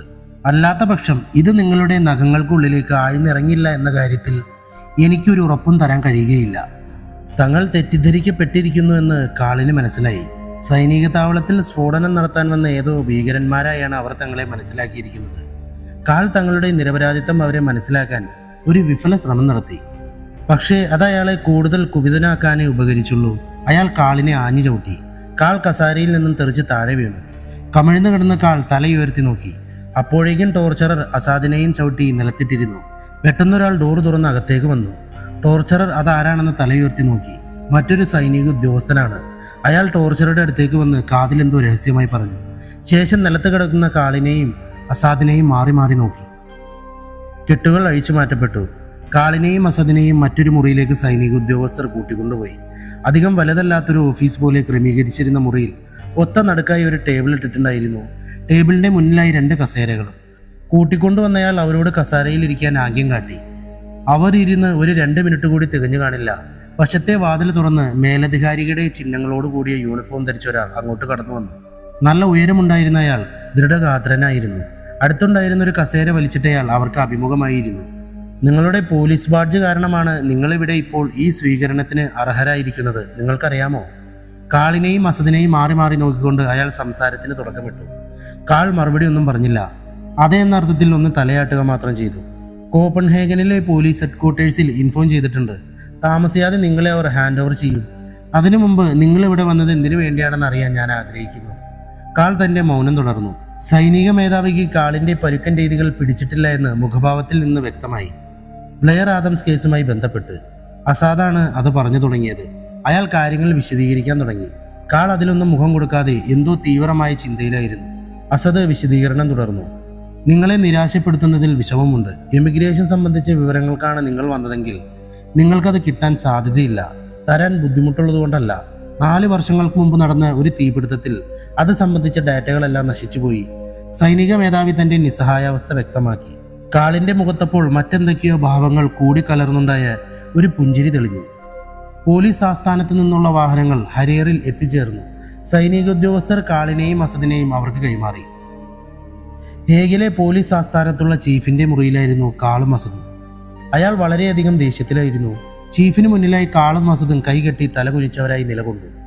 കുറച്ച് ദിവസങ്ങളായി എനിക്ക് കുറേയധികം ഫോൺ കോളുകൾ വരാറുണ്ട്. ഒരു പരിക്കനായ ഓഫീസറെ പറ്റി പരാതികൾ പറഞ്ഞുകൊണ്ട്. ബ്ലെയർ ആദംസ് കേസ് എന്തിനാണ് നീ റീഓപ്പൺ ചെയ്തതെന്ന് മിനിസ്ട്രിയിൽ നിന്നൊരു ചോദ്യവും ഉണ്ടായിരുന്നു. അക്കൗണ്ട്സ് ഡിപ്പാർട്ട്മെന്റിനും ഒരു കനത്ത ബില്ല് കിട്ടിയിരുന്നു. കാൾ, എന്താണ് നിന്റെ പ്രശ്നം? പഴയ കേസുകളൊക്കെ ഒന്ന് അടുക്കി വെക്കാനല്ലേ നിന്നോട് പറഞ്ഞത്? ചീഫ് ചോദിച്ചു. ഞാൻ അത് തന്നെയാണ് ചെയ്യുന്നത്. പൊതുവെയുള്ള പരിക്ക് സ്വരത്തിൽ കാൾ മറുപടി നൽകി. അതൊക്കെ ഒന്ന് നോക്കാൻ മാത്രമല്ലേ ഞാൻ പറഞ്ഞുള്ളൂ. റീഓപ്പൺ ചെയ്യാനുള്ള അനുവാദം ആരാണ് നിനക്ക് തന്നത്? നീ എന്താണ് ചെയ്യുന്നതെന്ന് നിനക്ക് ബോധമുണ്ടോ? എൻ്റെ ജോലി. കാൾ നിർവികാരനായി മറുപടി നൽകി. നിന്നെക്കുറിച്ച് മറ്റുള്ളവർ പറയുന്നത് ഞാൻ കാര്യമാക്കാറില്ല. നിന്റെ സ്വഭാവം, ഈ അഹങ്കാരം എന്നെ ദേഷ്യം പിടിപ്പിക്കുന്നത് ആരെയും വകവയ്ക്കാതെയുള്ള നിന്റെ ഈ രീതിയാണ്. നിനക്ക് ഞാനൊരു അവസരം തന്നതാണ്. നിനക്ക് ഈ ഉത്തരവുകളൊന്നും അനുസരിക്കാൻ കഴിയില്ല. മന്ത്രാലയം ഏൽപ്പിച്ചിരുന്ന ജോലി ചെയ്യാൻ നിങ്ങളെ കൊണ്ടാവില്ല. നിങ്ങളിങ്ങനെ ചുറ്റിയടിച്ച് 2 മാസത്തേക്കുള്ള ബഡ്ജറ്റ് 2 ദിവസം കൊണ്ട് തീർന്നു. വെറുതെ ആ റോയൽ ഡാനിഷ് ആർമിയെ കൂടി ഇതിലേക്ക് വലിച്ചഴിച്ചു. ചീഫിന് കോപം അടക്കാനായില്ല. അയാൾ ഒച്ച ഉയർത്തി പറഞ്ഞു, ബ്ലെയർ ആദംസ് കേസ് വെറുമൊരു... കാൾ പറഞ്ഞു തീർക്കുന്നതിന് മുമ്പായി ചീഫ് ഒച്ച ഉയർത്തി. യെസ്, കാൾ മറുപടി നൽകി. മതി, കഴിഞ്ഞത് കഴിഞ്ഞു. വാട്ട്? കുറച്ചു നേരത്തേക്ക് ചീഫിന്റെ മുഖത്തേക്ക് നോക്കിക്കൊണ്ട് നിന്ന ശേഷം കാൾ ചോദിച്ചു. നിങ്ങൾ 2 പേരെയും സസ്പെൻഡ് ചെയ്തിരിക്കുന്നു. നിങ്ങൾക്ക് വേറൊരു സ്ഥലം കണ്ടെത്തുന്നതുവരെ. എനിക്ക് മതിയായി. നിങ്ങൾ പോയിക്കോളൂ. കാളിന്റെയും അസദിന്റെയും മുഖത്ത് നോക്കാതെ കൈകൊണ്ട് വെളിയിലേക്ക് ആംഗ്യം കാണിച്ചുകൊണ്ട് ചീഫ് അത് പറഞ്ഞു. കാൾ നേരം ഷോക്കേറ്റവനെ പോലെ നിന്ന ശേഷം പോക്കറ്റിലുണ്ടായിരുന്ന പോലീസ് ബാഡ്ജ് ചീഫിന്റെ മേശപ്പുറത്ത് വെച്ചിട്ട് പുറത്തേക്ക് നടന്നു. അസദ് അപ്പോഴും ഒന്നും മിണ്ടാതെ നിൽക്കുകയായിരുന്നു. നിനക്ക് ഞാനൊരു അവസരം കൂടി തന്നേനെ. കാൾ പോയ ശേഷം അസദിനെ നോക്കി ചീഫ് പറഞ്ഞു. അസദ് താഴേക്ക് നോക്കി തലയാട്ടിയതേ ഉള്ളൂ. ശേഷം പതിയെ മുന്നോട്ട് വന്ന് കോട്ടിന്റെ പോക്കറ്റിലുണ്ടായിരുന്ന പോലീസ് ബാഡ്ജ് മേശപ്പുറത്തേക്ക് വെച്ചിട്ട് വെളിയിലേക്ക് പോയി. പുറത്ത് കാറിലിരുന്ന് കയ്യിലുണ്ടായിരുന്ന മദ്യം അകത്താക്കുകയായിരുന്നു കാള്. അവിടേക്കാണ് അസദ് വന്നത്. അയാൾ ഡ്രൈവിംഗ് സീറ്റിൽ കയറിയിരുന്നു. കാൾ അപ്പോഴും വെളിയിലേക്ക് നോക്കിയിരിക്കുകയായിരുന്നു. കാൾ, നീ ഇനി എന്ത് ചെയ്യാനാ പോകുന്നത്? റിട്ടയർ ചെയ്ത് പോലീസുകാരെ പോലെ കുറ്റാന്വേഷണ നോവൽ എഴുതാൻ പോവുകയാണോ? സാഹചര്യം ഒന്ന് മയപ്പെടുത്താനാണെന്ന വണ്ണം ചെറിയ പുഞ്ചിരിയോടെ അസദ് ആരാഞ്ഞു. കാൾ നിശബ്ദത വെടിഞ്ഞില്ല. അയാൾ കുറച്ചു നേരം അസദിന്റെ മുഖത്തേക്ക് നോക്കി. പിന്നെ അയാളുടെ ചുണ്ടുകൾ പതിയെ മന്ത്രിച്ചു. നമ്മൾ സ്വീഡനിലേക്ക് പോകുന്നു. കാറ് ഒറസെന്റ് ബ്രിഡ്ജിലൂടെ കടന്നു പോവുകയായിരുന്നു. ഇത്തവണ ഒരു വ്യത്യാസം മാത്രം. അന്വേഷണം അനൗദ്യോഗികമാണ്. കടലിനു മേലെയുള്ള ബ്രിഡ്ജിന്റെ ഭാഗങ്ങൾ അവസാനിച്ചു. ഇനിയുള്ളത് 2.5 മൈലോളം നീണ്ടു കിടക്കുന്ന അണ്ടർ വാട്ടർ ടണലാണ്. കാർ പതിയെ അതിലേക്ക് പ്രവേശിച്ചിരിക്കുന്നു. ടണലിന്റെ ഇരുവശവും ഘടിപ്പിച്ചിട്ടുള്ള വൈദ്യുതി വിളക്കുകൾ അതിവേഗം പിന്നോട്ട് പാഞ്ഞുകൊണ്ടിരിക്കുന്നു. ഇനി നമ്മൾ വിചാരിച്ചതിനുമപ്പുറം കുഴപ്പം പിടിച്ച കേസാണ്.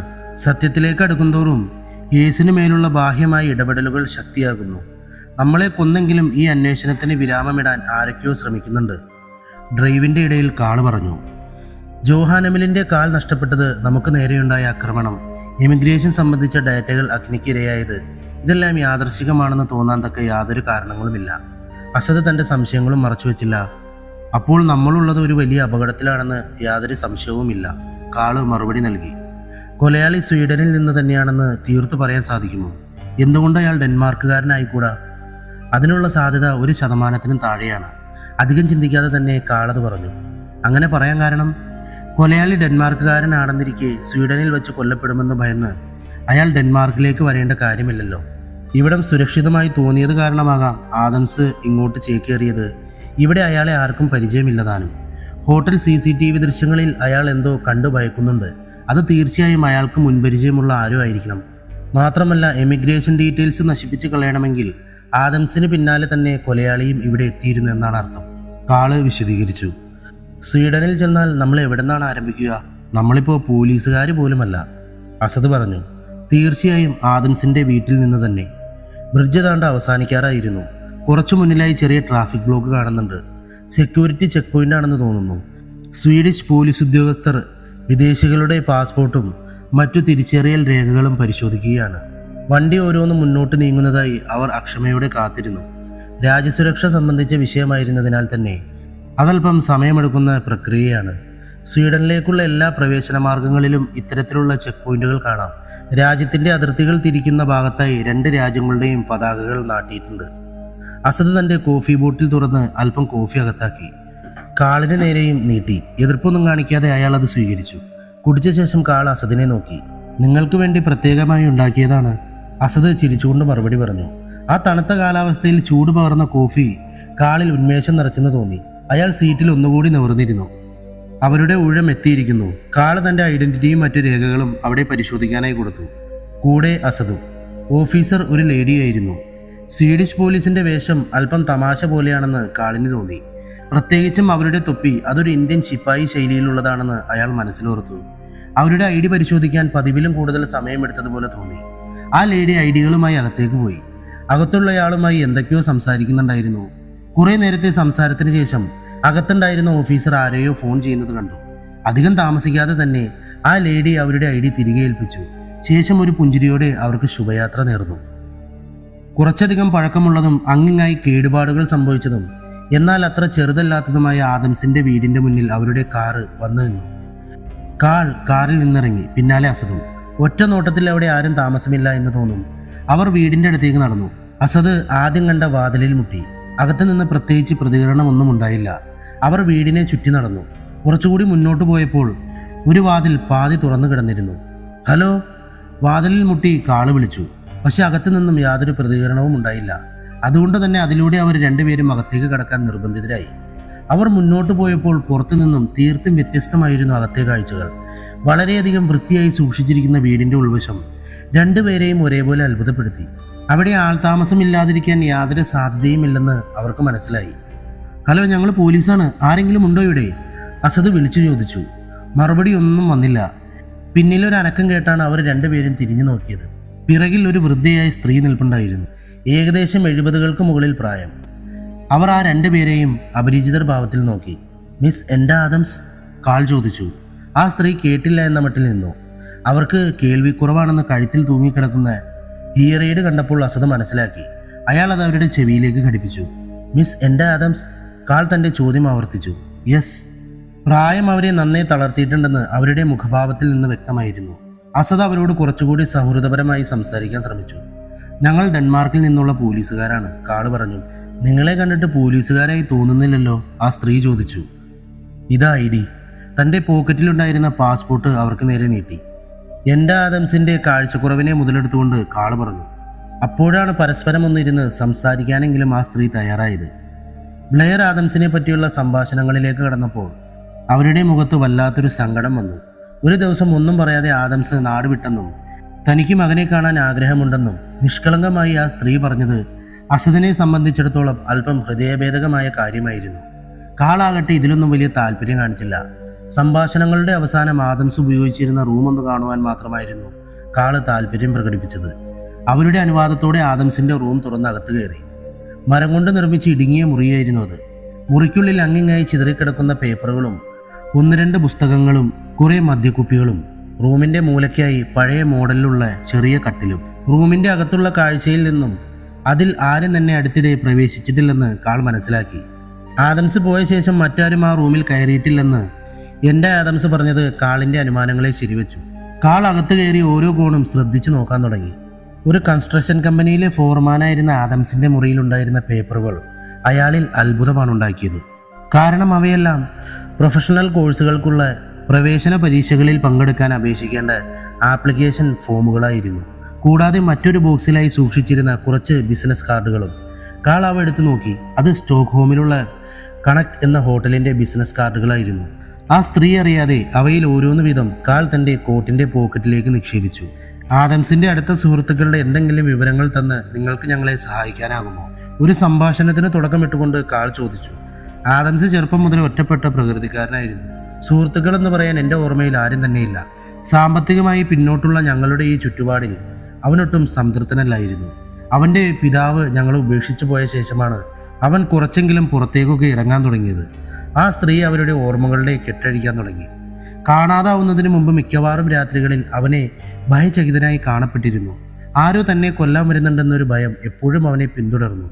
അതിനു മുൻപൊക്കെ മദ്യപിക്കാറുണ്ടായിരുന്ന ആദംസ് ആ സമയങ്ങളിൽ പൂർണ്ണമായും സ്വബോധത്തോടെ ഇരിക്കാനാണ് ശ്രമിച്ചതെന്ന് ഞാൻ ഓർക്കുന്നു. ഒരു ദിവസം ഒന്നും പറയാതെ ബാഗിൽ കയ്യിലുണ്ടായിരുന്ന കുറച്ചു പണവുമായി അവൻ വീട് വിട്ടിറങ്ങി. അവർ പറഞ്ഞവസാനിപ്പിച്ചു. ആദംസ് തിരിച്ചു വരും, അതിനുവേണ്ടിയാണ് ഞങ്ങളിവിടെ വന്നിട്ടുള്ളത്. അവൻ എത്രയും പെട്ടെന്ന് നിങ്ങളിലേക്ക് മടങ്ങിയെത്തട്ടെ എന്ന് ഞാൻ പ്രാർത്ഥിക്കുന്നു. ആ വൃദ്ധമാതാവിൻ്റെ കൈ കവർന്നുകൊണ്ട് കാള് പറഞ്ഞു. പക്ഷേ ആ വാക്കുകൾ അവർക്ക് നൽകിയ പ്രതീക്ഷകൾ അല്പം ക്രൂരമായി പോയി എന്ന് അസദിന് തോന്നി. അവർ രണ്ടുപേരും യാത്ര പറഞ്ഞ് ആ വീട് വിട്ടിറങ്ങി. ഒരു നിർമ്മാണ കമ്പനി തൊഴിലാളിയായ ആദംസിന്റെ റൂമിൽ എങ്ങനെ മെഡിക്കൽ പ്രൊഫഷണൽ പ്രവേശന പരീക്ഷകൾക്കുള്ള ഇത്രയധികം അപേക്ഷാ ഫോമുകൾ വന്നു? ഒരു സാധാരണക്കാരനെ കൊണ്ട് സാധിക്കാത്ത സ്റ്റോക്ക്ഹോമിലെ പ്രധാനപ്പെട്ട ഹോട്ടലിന്റെ ഇത്രയധികം ബിസിനസ് കാർഡുകൾ എങ്ങനെ എത്തപ്പെട്ടു? ഇതെല്ലാം ആദംസിന്റെ മരണത്തെ ഏതെങ്കിലും തരത്തിൽ ബന്ധിപ്പിക്കുന്നുണ്ടോ? പോക്കറ്റിൽ നിന്നും പുറത്തെടുത്ത ആ കാർഡും ആപ്ലിക്കേഷൻ ഫോമും നോക്കി എന്തൊക്കെയോ ആലോചിച്ചു കൊണ്ടിരുന്ന കാളിനോടായി അസദ് ചോദിച്ചു. കാൾ അസദിനെ നോക്കി. ഒരു രാജ്യത്തിന്റെ പ്രധാനപ്പെട്ട പരീക്ഷകൾ സംബന്ധിച്ച അപേക്ഷാ ഫോമുകൾ ഒരാളുടെ കയ്യിൽ ഇത്രയും അധികം ഉണ്ടാവുക എന്നത് അസാധാരണമാണ്. തീർച്ചയായും ഇവയ്ക്ക് ആദംസിന്റെ മരണവുമായി ബന്ധമുണ്ട്. അപ്പോൾ അടുത്തത് സ്റ്റോക്ക്ഹോമിലെ കണക്ട് ഹോട്ടലിലേക്കല്ലേ? കാൾ അതേ എന്നർത്ഥത്തിൽ തലയനക്കി. കാൾ ഒരു യൂട്ടേൺ എടുത്ത് നേരെ വന്നു നിന്നത് ഹോട്ടൽ കണക്റ്റിന്റെ മുന്നിലായിരുന്നു. വൃത്തിയായി സൂക്ഷിച്ചിരിക്കുന്ന ഇരുവഴിപ്പാതകൾക്ക് നടുവിലായി തണൽ വൃക്ഷങ്ങൾ നട്ടിട്ടുണ്ട്. മുന്നിലെ നടപ്പാതയിലൂടെ സ്വീഡനിലെ ജനങ്ങൾ സ്വൈര്യവിഹാരം നടത്തുന്നു. റോഡിൽ ആളുകൾക്ക് പാസ് ചെയ്തു പോകാനായി സീബ്ര ക്രോസുകൾ ക്രമീകരിച്ചിരിക്കുന്നു. പാർക്കിംഗ് ലോട്ടിൽ ക്രമമായി നിർത്തിയിട്ടിരിക്കുന്ന കാറുകൾ. ഹോട്ടലിന്റെ എതിർവശത്തായി ഒരു ചൂതാട്ട കേന്ദ്രവും പ്രവർത്തിച്ചിരുന്നു. മൊത്തത്തിൽ ഒരു ശാന്തമായ അന്തരീക്ഷമായിരുന്നു ഹോട്ടൽ കണക്റ്റിന്. ഇഷ്ടിക കൊണ്ട് കെട്ടിയ ഭിത്തിക്ക് അതിൻ്റെ തന്നെ നിറം നൽകിയിരിക്കുന്നു. പക്ഷേ ജനലുകൾക്ക് വെള്ള നിറമായിരുന്നു ഉണ്ടായിരുന്നത്. കാളും അസദും കാറിൽ നിന്നും പുറത്തിറങ്ങി. ഹോട്ടൽ കണക്റ്റ് എന്നെഴുതിയിരിക്കുന്ന കമാനത്തിന്റെ അടുത്തുകൂടി അവർ ഹോട്ടലിലേക്ക് പ്രവേശിച്ചു. ഹോട്ടലിന്റെ റിസപ്ഷനിൽ ഉണ്ടായിരുന്നത് ഒരു യുവതിയായിരുന്നു. അവരെ രണ്ടുപേരെയും കണ്ടയുടനെ ആ സ്ത്രീ ഹൃദ്യമായി പുഞ്ചിരിച്ചു. എങ്ങനെയാണ് ഞാൻ നിങ്ങളെ സഹായിക്കേണ്ടത്? ആ പുഞ്ചിരിയുടെ അവസാനം എന്നോണം അവൾ ചോദിച്ചു. ഈ ബിസിനസ് കാർഡ് നിങ്ങളുടേതല്ലേ? കോട്ടിന്റെ പോക്കറ്റിൽ നിന്നും കാർഡ് എടുത്ത് അവളെ കാണിച്ചുകൊണ്ട് കാൾ ചോദിച്ചു. അതെ, ഒരുപക്ഷെ വളരെ പഴയത്, അവൾ മറുപടി നൽകി. ശേഷം എന്താണ് നടക്കുന്നത് എന്നൊരു ഭാവത്തിൽ അവരെ നോക്കി. അസദ് കയ്യിലുണ്ടായിരുന്ന ഫയലുകളിൽ നിന്നും ബ്ലെയർ ആദംസിന്റെ ഒരു ഫോട്ടോ എടുത്ത് അവരെ കാണിച്ചു. ഇയാളെ അറിയുമോ? യുവതി അത് ആരാണെന്ന് സൂക്ഷിച്ചു നോക്കിക്കൊണ്ടിരിക്കവേ റിസപ്ഷനിലെ ലാൻഡ് ലൈൻ ശബ്ദിച്ചു. Excuse me. അവരോടൊരു സെക്കൻഡ് അനുവാദം ചോദിച്ച് അവൾ റിസീവർ കാതോട് ചേർത്തു. Yes sir. Okay sir. അവൾ ആരോടും അനുസരണപൂർവ്വം സംസാരിക്കുകയാണ്. ഫോൺ വച്ച ശേഷം അവൾ അവരെ നോക്കി. MD നിങ്ങൾ രണ്ടുപേരോടും ഓഫീസിലേക്ക് ചെല്ലാൻ താല്പര്യപ്പെടുന്നു. അത് പറഞ്ഞ ശേഷം ഒരു റൂം ബോയിയെ അടുത്ത് വിളിച്ച് അവരെ MDയുടെ അടുത്തേക്ക് കൊണ്ടുപോകാൻ പറഞ്ഞു. അതിന് പ്രകാരം അവരിരുവരും MDയുടെ ഓഫീസിലേക്ക് ആനയിക്കപ്പെട്ടു. മുന്നോട്ട് നടക്കവേ ഹോട്ടലിൻ്റെ അകത്തായി ക്രമീകരിച്ചിരുന്ന ഓപ്പൺ ബാറിൻ്റെ മുമ്പിലൂടെ അവർ നടന്നു. കുറെ കൂടി മുൻപിലേക്ക് പോയപ്പോൾ അവർ ഒരു ലിഫ്റ്റിൻ്റെ മുമ്പിൽ എത്തിച്ചേർന്നു. അവർ അതിനകത്ത് കയറി. റൂം ബോയ് 5ാമത്തെ ഫ്ലോറിൽ ബട്ടൺ അമർത്തി ലിഫ്റ്റ് മുകളിലേക്ക് നീങ്ങി. MDയുടെ ഓഫീസ് പൂർണ്ണമായും വെളുത്ത നിറമുള്ള തീമിൽ ഡിസൈൻ ചെയ്ത ഒന്നായിരുന്നു. കണ്ണട ധരിച്ച 30 വയസ്സിന് മുകളിൽ പ്രായം തോന്നിക്കുന്ന നല്ല ആരോഗ്യ ദൃഢഗാത്രനായ വ്യക്തിയാണ് MD. അവരിരുവരെയും സംശയത്തോടെയാണ് നോക്കിയത്. ക്ഷമിക്കണം, നിങ്ങൾ എന്ത് തരത്തിലുള്ള അന്വേഷണങ്ങളാണ് റിസപ്ഷനിൽ നടത്തിയതെന്ന് അറിയാനുള്ള ആഗ്രഹമുണ്ട് എനിക്ക്. അയാളുടെ വശത്തായി വച്ചിരിക്കുന്ന മോണിറ്ററിൽ CCTV ലൈവ് ദൃശ്യങ്ങൾ ഓടുന്നുണ്ടായിരുന്നു. അയാളുടെ ശബ്ദത്തിലെ വിനയം അവർ പ്രതീക്ഷിച്ചിരുന്നില്ല. ക്യാനൈ? ഒരു കസേര വലിച്ചുകൊണ്ട് കാൾ ചോദിച്ചു. Oh sorry, please be seated. Karl തൻ്റെ കയ്യിലുള്ള ആദംസിൻ്റെ ഫോട്ടോ അയാൾക്ക് നേരെ നീട്ടി. അയാൾ അതിലേക്ക് കുറേ നേരം നോക്കിയിരുന്നു. അതെ, ബട്ട് ഒരുപാട് നാളുകളായി. മിസ്റ്റർ ലാർക്കാണ് ഇയാളെ പരിചയപ്പെടുത്തിയത്. ആരാണ് ലാർക്ക്? എൻ്റെ ഒരു സഖാവാണ് മിസ്റ്റർ ലാർക്ക്. നിങ്ങൾ കയറി വന്നപ്പോൾ എതിർവശത്തായി ഒരു കസീനോ ശ്രദ്ധിച്ചിരിക്കുമല്ലോ. അതിൻ്റെ നടത്തിപ്പുകാരനായിരുന്നു അയാൾ. നിങ്ങളിപ്പോഴും ആദംസിനെ ഓർത്തിരിക്കാനുള്ള കാരണം? അയാൾ ഞങ്ങൾക്ക് ഗുണമുള്ള കാര്യമാണ് ചെയ്തിരുന്നത്. സോ അയാളെ എങ്ങനെ മറക്കാൻ കഴിയും? ഗുണമുള്ള കാര്യം കൊണ്ട് ഉദ്ദേശിച്ചത് ആ സമയങ്ങളിൽ ബൾക്കായിട്ടുള്ള ബുക്കിങ്ങുകൾ അയാൾ ഞങ്ങൾക്ക് തന്നിരുന്നു, അതും വിലപേശലുകളില്ലാതെ തന്നെ. അപ്പോൾ അയാളുടെ കയ്യിലുള്ള ബിസിനസ് കാർഡുകൾ അത് ഞങ്ങൾ തന്നെ കൊടുത്തതാണ്. അയാൾ അയക്കുന്ന ഓരോ ക്ലയൻറ്റിൻ്റെ കയ്യിലും ഓരോ ബിസിനസ് കാർഡ് ഉണ്ടാകും. അതിൻ്റെ പിന്നിൽ അയാളുടെ ഒപ്പം. അത് വെച്ചിട്ടാണ് അയാൾക്കുള്ള ഷെയർ കൊടുത്തിരുന്നത്. ക്ലയൻറ്റുകൾ എന്ന് പറയുമ്പോൾ അവർ ഏതെങ്കിലും പ്രത്യേക ഏജന്റ് ഗ്രൂപ്പിലുള്ളവരാണോ? ഐ മീൻ യുവാക്കൾ? MDയുടെ മുഖത്ത് അത്ഭുതം വിരിഞ്ഞു. അതെ, അധികപക്ഷവും അവർ വിദ്യാർത്ഥികളായിരുന്നു എന്ന് ഞാൻ ഓർക്കുന്നു. ഓക്കെ, നിങ്ങളുടെ വിലപ്പെട്ട സമയം ഞങ്ങൾക്കായി ചെലവഴിച്ചതിന് നന്ദി, കാൾ പറഞ്ഞു. ശേഷം അവരിരുവരും അവിടെ നിന്നും വെളിയിലേക്ക് ഇറങ്ങി. അവർ നേരെ പോയത് ഹോട്ടലിൻ്റെ വെളിയിലായുള്ള ചൂതാട്ട കേന്ദ്രത്തിലേക്കായിരുന്നു. ഹോട്ടൽ കണക്റ്റിനെതിരെയുള്ള കസീനോ ലക്ഷ്യമാക്കി അവർ നടന്നു. ആദംസ് കേസ് മിസ്റ്ററിയുടെ ആഴം അവരിരുവരെയും അത്ഭുതപ്പെടുത്തി. എങ്കിലും അതിൻ്റെ കാരണം അറിയാനുള്ള ആകാംക്ഷ അവരെ മുന്നോട്ട് നയിച്ചു. വളരെയധികം തിരക്കുള്ള ഒരു ചൂതാട്ടശാലയാണ് അവർ പ്രതീക്ഷിച്ചിരുന്നതെങ്കിലും അവിടെ ആരും തന്നെ ഉണ്ടായിരുന്നില്ല. മുൻപിലായി സ്ഥാപിച്ചിരുന്ന പ്രവർത്തന സമയം സൂചിപ്പിക്കുന്ന ബോർഡ് കാണും വരെ അതിന് കാരണം അവർ മനസ്സിലാക്കിയില്ല. സായാഹ്നങ്ങളിൽ മാത്രം പ്രവർത്തിക്കുന്ന ഒന്നായിരുന്നു അത്. എങ്കിലും പാതി തുറന്ന വാതിലിലൂടെ അവർ അകത്ത് കടന്നു. ഉള്ളിലായി പല വർണ്ണങ്ങളിൽ ലൈറ്റുകൾ ക്രമീകരിച്ചിട്ടുണ്ട്. അതോടൊപ്പം പലതരത്തിലുള്ള ഗാംബ്ലിംഗ് ബോർഡുകൾ, ഒരു ഏരിയയിലായി വട്ടം ചേർന്ന് കളിക്കാൻ പാകത്തിലുള്ള മേശകളും അവയ്ക്ക് ചുറ്റും കസേരകളും നിരത്തിയിരിക്കുന്നു. വളരെയധികം വർണ്ണശബളമായ കാർപ്പറ്റായിരുന്നു നിലത്ത് വിരിച്ചിരിക്കുന്നത്. ചൂതാട്ടത്തിൽ താല്പര്യമുള്ള ഏതൊരു വ്യക്തിയെയും ആകർഷിക്കുന്ന അന്തരീക്ഷമായിരുന്നു അതിൻ്റെ ഉള്ളിൽ. ഏയ്, ആരാ നിങ്ങൾ? പെട്ടെന്നായിരുന്നു പിന്നിൽ നിന്നും ആ ശബ്ദമുയർന്നത്. ഹാൾ വിജനമായത് കാരണം ശബ്ദം അവിടെ വാങ്ങി മുഴങ്ങിക്കേട്ടു. അവർ തിരിഞ്ഞു നോക്കി. പിന്നിലായി നല്ല ഉയരമുള്ള സ്വർണ്ണമുടിക്കാരനായ വളരെയധികം കായബലമുള്ള ഒരാൾ. ഒരു സുരക്ഷാഭടന്റെ വേഷം ധരിച്ചിരുന്ന അയാളുടെ സ്വർണ്ണമുടി ഒരു കറുത്ത തൊപ്പിക്കൊണ്ട് മറച്ചിട്ടുണ്ട്. ഇതിനകത്ത് നിങ്ങൾക്ക് പ്രവേശിക്കാൻ കഴിയില്ല, അടുത്തേക്ക് നടന്നു വന്നുകൊണ്ട് അയാൾ പറഞ്ഞു. Mister Lark? അതല്ലാതെ കാൾ മറ്റൊന്നും പറഞ്ഞില്ല. അത് കേട്ടതും അയാൾ ഒന്ന് നിന്നു. ലാർക്കിനെ നിങ്ങൾക്ക് എങ്ങനെയാണ് പരിചയം? അദ്ദേഹത്തിൻ്റെ ഒരു പഴയ സുഹൃത്താണ്, കാൾ മറുപടി നൽകി. അത് കേട്ടതും അയാൾ ഒന്ന് പുഞ്ചിരിച്ചു. എന്നിട്ട് അടുത്തേക്ക് നടന്നു വന്നു. എന്നെ നിങ്ങൾക്ക് എപ്പോഴാണ് പരിചയം? അയാളുടെ ആ ചോദ്യത്തിൽ കാളൊന്ന് ചൂളിപ്പോയി. നിങ്ങൾ നടത്തിപ്പുകാരനായിരുന്നില്ലേ? ഇപ്പോൾ ഈ സെക്യൂരിറ്റി വേഷം? അതൊക്കെ വലിയ കഥയാണ്. നിങ്ങൾക്ക് എന്നെ കൊണ്ട് എന്താ ആവശ്യം, അത് പറയൂ. അസദ് സമയം പാഴാക്കിയില്ല. കയ്യിലുണ്ടായിരുന്ന ആദംസിന്റെ ഫോട്ടോ അയാൾക്ക് മുമ്പിലേക്ക് നീട്ടി. ആ ചിത്രങ്ങൾ കണ്ടതും അയാളുടെ ഭാവം മാറി. അയാൾ ചിത്രങ്ങൾ വാങ്ങി മുഖത്തിനടുത്തായി പിടിച്ചു. ബ്ലെയർ ആദംസ്. താൻ കണ്ടയാൾ അത് തന്നെയാണെന്ന് ഉറപ്പുവരുത്താനായി അയാൾ ചോദിച്ചു. അതെ, അസദ് മറുപടി നൽകി. ബാസ്റ്റഡ്, ഇവൻ ചത്തോ? ഒരുതരം വന്യമായ ചിരിയോടെ അയാൾ ചോദിച്ചു. വളരെ കാലം പരിചയമുള്ള ഒരാളുടെ മരണത്തെ അയാൾ നോക്കിക്കണ്ട വികാരം എന്താണെന്ന് അവർക്ക് ഇരുവർക്കും മനസ്സിലായില്ല. നിങ്ങൾക്ക് ഇവനെ എങ്ങനെയാണ് പരിചയം? കാൾ അത് ചോദിച്ചതും അയാൾ അവരെ ഒരു പുച്ഛം കലർന്ന ഭാവത്തിൽ നോക്കി. ശേഷം ഫോട്ടോ അവർക്ക് തിരികെ നൽകി. ഒരു പവർ സ്ലാപ്പ് മത്സരത്തിന്റെ വേദിയിലാണ് ഞാൻ ആദ്യമായി ആദംസിനെ കാണുന്നത്. അവിടെ വരുന്ന പണക്കുതിയന്മാരെ എൻ്റെ കസീനോയിലേക്ക് ആകർഷിക്കുക എന്നതാണ് എൻ്റെ ലക്ഷ്യം. ഈ മത്സരവും അതിൻ്റെ പേരിലുള്ള വാതുവെപ്പും മറ്റൊരു തരം ചൂതാട്ടം തന്നെ. മത്സരത്തിന്റെ അവസാന റൗണ്ടായിരുന്നു. അതിൽ വിജയിക്കുന്നയാളെ ലക്ഷക്കണക്കിന് ക്രോണയ്ക്ക് അവകാശിയാക്കുന്ന പോരാട്ടം. അതിലൊരു മത്സരാർത്ഥിയാണ് ആദംസ്. അയാളുടെ എതിരാളിയാകട്ടെ നല്ല ആരോഗ്യമുള്ളവനും. തീർച്ചയായും ഞാൻ കരുതി എതിരാളിയിൽ പണം നിക്ഷേപിക്കുന്നതാണ് ലാഭമെന്നും കാണികളും അത് തന്നെയാണ് ചെയ്തതെന്നാണ് ഞാൻ വിചാരിച്ചത്. മത്സരം തുടങ്ങിയ ആദ്യ ഊഴം ആദംസിൻ്റെതായിരുന്നു. ആദ്യ അടിപൊട്ടി. എതിരാളി ഒന്ന് കറങ്ങി. പിന്നെയുള്ള അവസരം എതിരാളിക്കായിരുന്നു. അയാളുടെ കൈ ആദംസിന്റെ കരണത്ത് പതിച്ചു. നല്ല ശക്തിയുള്ള അടിയായിരുന്നു. അതോടെ അയാൾ വീഴുമെന്നാണ് ഞാൻ കരുതിയത്. പക്ഷെ അടി ഏറെ നേരം തുടർന്ന ആദംസിന്റെ മുഖത്തിന്റെ ഒരു വശം നീര് വന്നു വീർത്തു.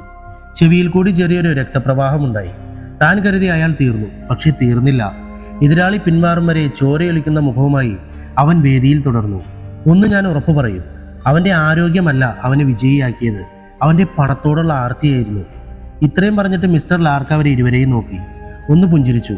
കാളും അസദും അയാൾ ബാക്കി പറയുന്നത് കേൾക്കാൻ തയ്യാറായിരിക്കുകയാണ്. അയാൾ തുടർന്നു, നിങ്ങൾ വിചാരിച്ച പോലെ തന്നെ അത്രയും പണമുള്ള ഒരാളെ ഞാൻ എൻ്റെ കസീനോയിലേക്ക് ക്ഷണിക്കാതിരിക്കുന്നത് എങ്ങനെ? തീർച്ചയായും അയാളുമായി ഞാൻ ഊഷ്മളമായ സൗഹൃദം സ്ഥാപിക്കുകയും ചെയ്തു. അയാൾ കസീനോയിൽ വന്ന് കുറേ പണം നഷ്ടപ്പെടുത്തി. അതിലുമധികം അവൻ നേടുകയും ചെയ്തു. പണത്തോടുള്ള അവൻ്റെ അഭിനിവേശം കാണുമ്പോൾ ഞാൻ പലപ്പോഴും ഓർക്കാറുണ്ട്, ഇവൻ്റെ മരണം ഒരു സാധാരണ മരണമായിരിക്കില്ല എന്ന്. അത് പറഞ്ഞ് അയാൾ പൊട്ടിച്ചിരിച്ചു, വികൃതമായ ഒരു ചിരി. നിങ്ങൾ അവസാനമായി എപ്പോഴാണ് ഇയാളെ കണ്ടത്? കാൾ ചോദിച്ചു. വർഷങ്ങളായി, ഏകദേശം 4-5 വർഷങ്ങൾ. അന്നവൻ പണത്തിനായുള്ള മറ്റൊരു പദ്ധതിയിലായിരുന്നു. പക്ഷെ അതെന്താണെന്ന് എന്നോട് പറഞ്ഞില്ല. നിങ്ങൾ എന്തായാലും കണക്ട് ഹോട്ടലിൽ പോയിരിക്കുമെന്ന് ഞാൻ ഊഹിക്കുന്നു. അതാണ് ഞാൻ അവസാനമായി അവന് ചെയ്തു കൊടുത്ത ഉപകാരവും. അയാൾ നിർത്തി. ലാർക്ക്, അകത്തു നിന്നും ആരോ വിളിച്ചു. കൂടെ ഒരു ചെറിയ ബെൽ ശബ്ദവും മുഴങ്ങി. ലാർക്ക് കർമ്മനിരതനായ അവനെ പോലെ ചാടി എഴുന്നേറ്റു. നിങ്ങൾക്ക് ഇവിടെ നിൽക്കാൻ കഴിയില്ല, വെളിയിലേക്കുള്ള വഴി കാണിച്ചുകൊണ്ട് ലാർക്ക് പറഞ്ഞു. അയാളിൽ നിന്നും കൂടുതലൊന്നും കിട്ടാൻ വഴിയില്ലെന്ന് മനസ്സിലാക്കിയ കാളും അസദും കാറിലേക്ക് മടങ്ങി. കാറിലെത്തിയ കാള് മൗനത്തിലായിരുന്നു. എല്ലാം എത്തി നിൽക്കുന്നത് ഒരു ഡെഡ് എൻഡിൽ. അടുത്തത് എന്തെന്ന ചോദ്യം അയാളെ വലച്ചു. അസദാകട്ടെ കാളിന്റെ അടുത്ത നീക്കം എന്താണെന്നറിയാൻ അക്ഷമനായി അയാളെ നോക്കിയിരുന്നു. സമയം കുറെ കടന്നുപോയി. കാളൊന്നും തന്നെ പറഞ്ഞില്ല. അയാൾ പോക്കറ്റിലുണ്ടായിരുന്ന ആപ്ലിക്കേഷൻ ഫോം ഒന്നുകൂടി എടുത്തു മറിച്ചു നോക്കി. അടുത്തതെന്ത്? കാളിന്റെ മൗനത്തെ അവസാനിപ്പിക്കാനെന്ന വണ്ണം അസദ് ചോദിച്ചു. അസദേ, നീ ഒന്ന് ശ്രദ്ധിച്ചോ? ഈ കേസുമായി ബന്ധപ്പെട്ട് ഓരോ തെളിവുകളും നശിപ്പിച്ചിരിക്കുന്നു. മുന്നോട്ടു പോകുന്തോറും ആശയക്കുഴപ്പത്തിലാക്കുന്ന തെളിവുകൾ നമ്മളെ വല്ലാതെ വലയ്ക്കുന്നു. തീർച്ചയായും അന്യനാട്ടിൽ അധികാരങ്ങളില്ലാത്ത 2 പോലീസുകാർക്ക് ചെയ്യുന്നതിന് പരിമിതികളുണ്ട്. പക്ഷെ ചില തെളിവുകൾ അത് നമ്മളെ തേടി വരും. കാൾ ഒരു ന്യൂസ് പേപ്പറിന്റെ കഷ്ണം അസദിന്റെ നേരെ നീട്ടി. അതിലേക്ക് നോക്കി അസദ് അതിലെ വാർത്ത കണ്ട് ഞെട്ടി. ബ്ലെയർ ആദംസ് മരിച്ചു കിടന്നതിന്റെ സമാനമായ മറ്റൊരു മരണത്തെ സംബന്ധിച്ച പത്രവാർത്തയായിരുന്നു അത്. ഇത് നിങ്ങൾക്ക് എവിടുന്ന് കിട്ടി? അസദ് ചോദിച്ചു. ആദംസിന്റെ വീട്ടിൽ നിന്ന് നമ്മളെടുത്ത ആപ്ലിക്കേഷൻ ഫോമിന്റെ പിറകിലായി ഒട്ടിപ്പിടിച്ച നിലയിൽ ഈ പേപ്പറും ഉണ്ടായിരുന്നു. അസദ് അല്പനേരം ഒന്നും മിണ്ടിയില്ല. കാൾ അയാളെ നോക്കിയ ശേഷം തുടർന്നു. ഈ മരണവും ആദംസിന്റെ മരണവും തമ്മിൽ വ്യക്തമായ ബന്ധങ്ങളുണ്ട്. ഒരുപക്ഷെ ഈ പത്രവാർത്ത കണ്ടാകാം ആദംസ് ഭയപ്പെട്ടതും ഡെൻമാർക്കിലേക്ക് നാടുവിടാൻ ശ്രമിച്ചതും. ഇയാളുടെ മരണം സംബന്ധിച്ച വിവരങ്ങൾ എവിടെ പോയി അന്വേഷിക്കാനാണ്? ഇതിൽ കൊടുത്തിരിക്കുന്ന സ്ഥലം ഏതാണ്? അസദ് ചോദിച്ചു. സോൾണ. ഇവിടെ നിന്നും അധികം ദൂരത്തിലല്ലാത്ത ഒരു സ്വീഡിഷ് കോർപ്പറേഷനാണത്. അവിടെയുള്ള ഏതെങ്കിലും പത്രം ഓഫീസുകളിൽ തിരക്കിയാൽ ഒരുപക്ഷെ എന്തെങ്കിലും വിവരം ലഭിച്ചേക്കാം. എങ്കിൽ പിന്നെ അവിടേക്ക് പോവാല്ലേ? അസദ് ചോദിച്ചു. കാൾ അതേ എന്ന അർത്ഥത്തിൽ തലയനക്കി. കാർ മുന്നോട്ട് നീങ്ങി. ഡാഗൻ സ്നെയ്ഹെറ്റർ ടവറിന്റെ മുന്നിലായി കാർ വന്നു നിന്നു. സ്വീഡനിലെ ഏറ്റവും പ്രധാനപ്പെട്ട പവിത്രമായ ഡാഗൻ സ്നെയ്ഹെറ്ററിന്റെ ആസ്ഥാനമാണ് ആ കെട്ടിടം. കാറിൽ നിന്നിറങ്ങി അതിന്റെ ഓഫീസിലേക്ക് നടക്കാൻ തുടങ്ങിയ അസദിനെ കാൾ തടഞ്ഞു. ശേഷം അതേ ബിൽഡിങ്ങിലുള്ള എക്സ്പ്രസൻ പത്രത്തിലെ ഓഫീസിലേക്ക് പോകാൻ ആംഗ്യം കാട്ടി. ശേഷം കാളും അയാളെ അനുഗമിച്ചു. സ്വീഡനിലെ തന്നെ മറ്റൊരു ചെറിയ പത്രമാണ് എക്സ്പ്രസൻ. താരതമ്യേന കുറഞ്ഞ പ്രചാരമുള്ള പത്രമാണ്. ഫ്രണ്ട് ഓഫീസിൽ ഒരു ക്ലർക്കല്ലാതെ മറ്റാരും ഉണ്ടായിരുന്നില്ല. വായിച്ചുകൊണ്ടിരുന്ന പുസ്തകത്തിൽ നിന്ന് മനസ്സമായി തലയുയർത്തി അയാൾ ആഗതരെ നോക്കിയ ശേഷം മുഖം വീണ്ടും പുസ്തകത്തിലേക്ക് തന്നെ താഴ്ത്തി. അസദ് അയാൾക്കടുത്തെത്തി കയ്യിലുണ്ടായിരുന്ന പത്രത്തിന്റെ കട്ടിങ് അയാൾക്ക് മുന്നിൽ വെച്ചു.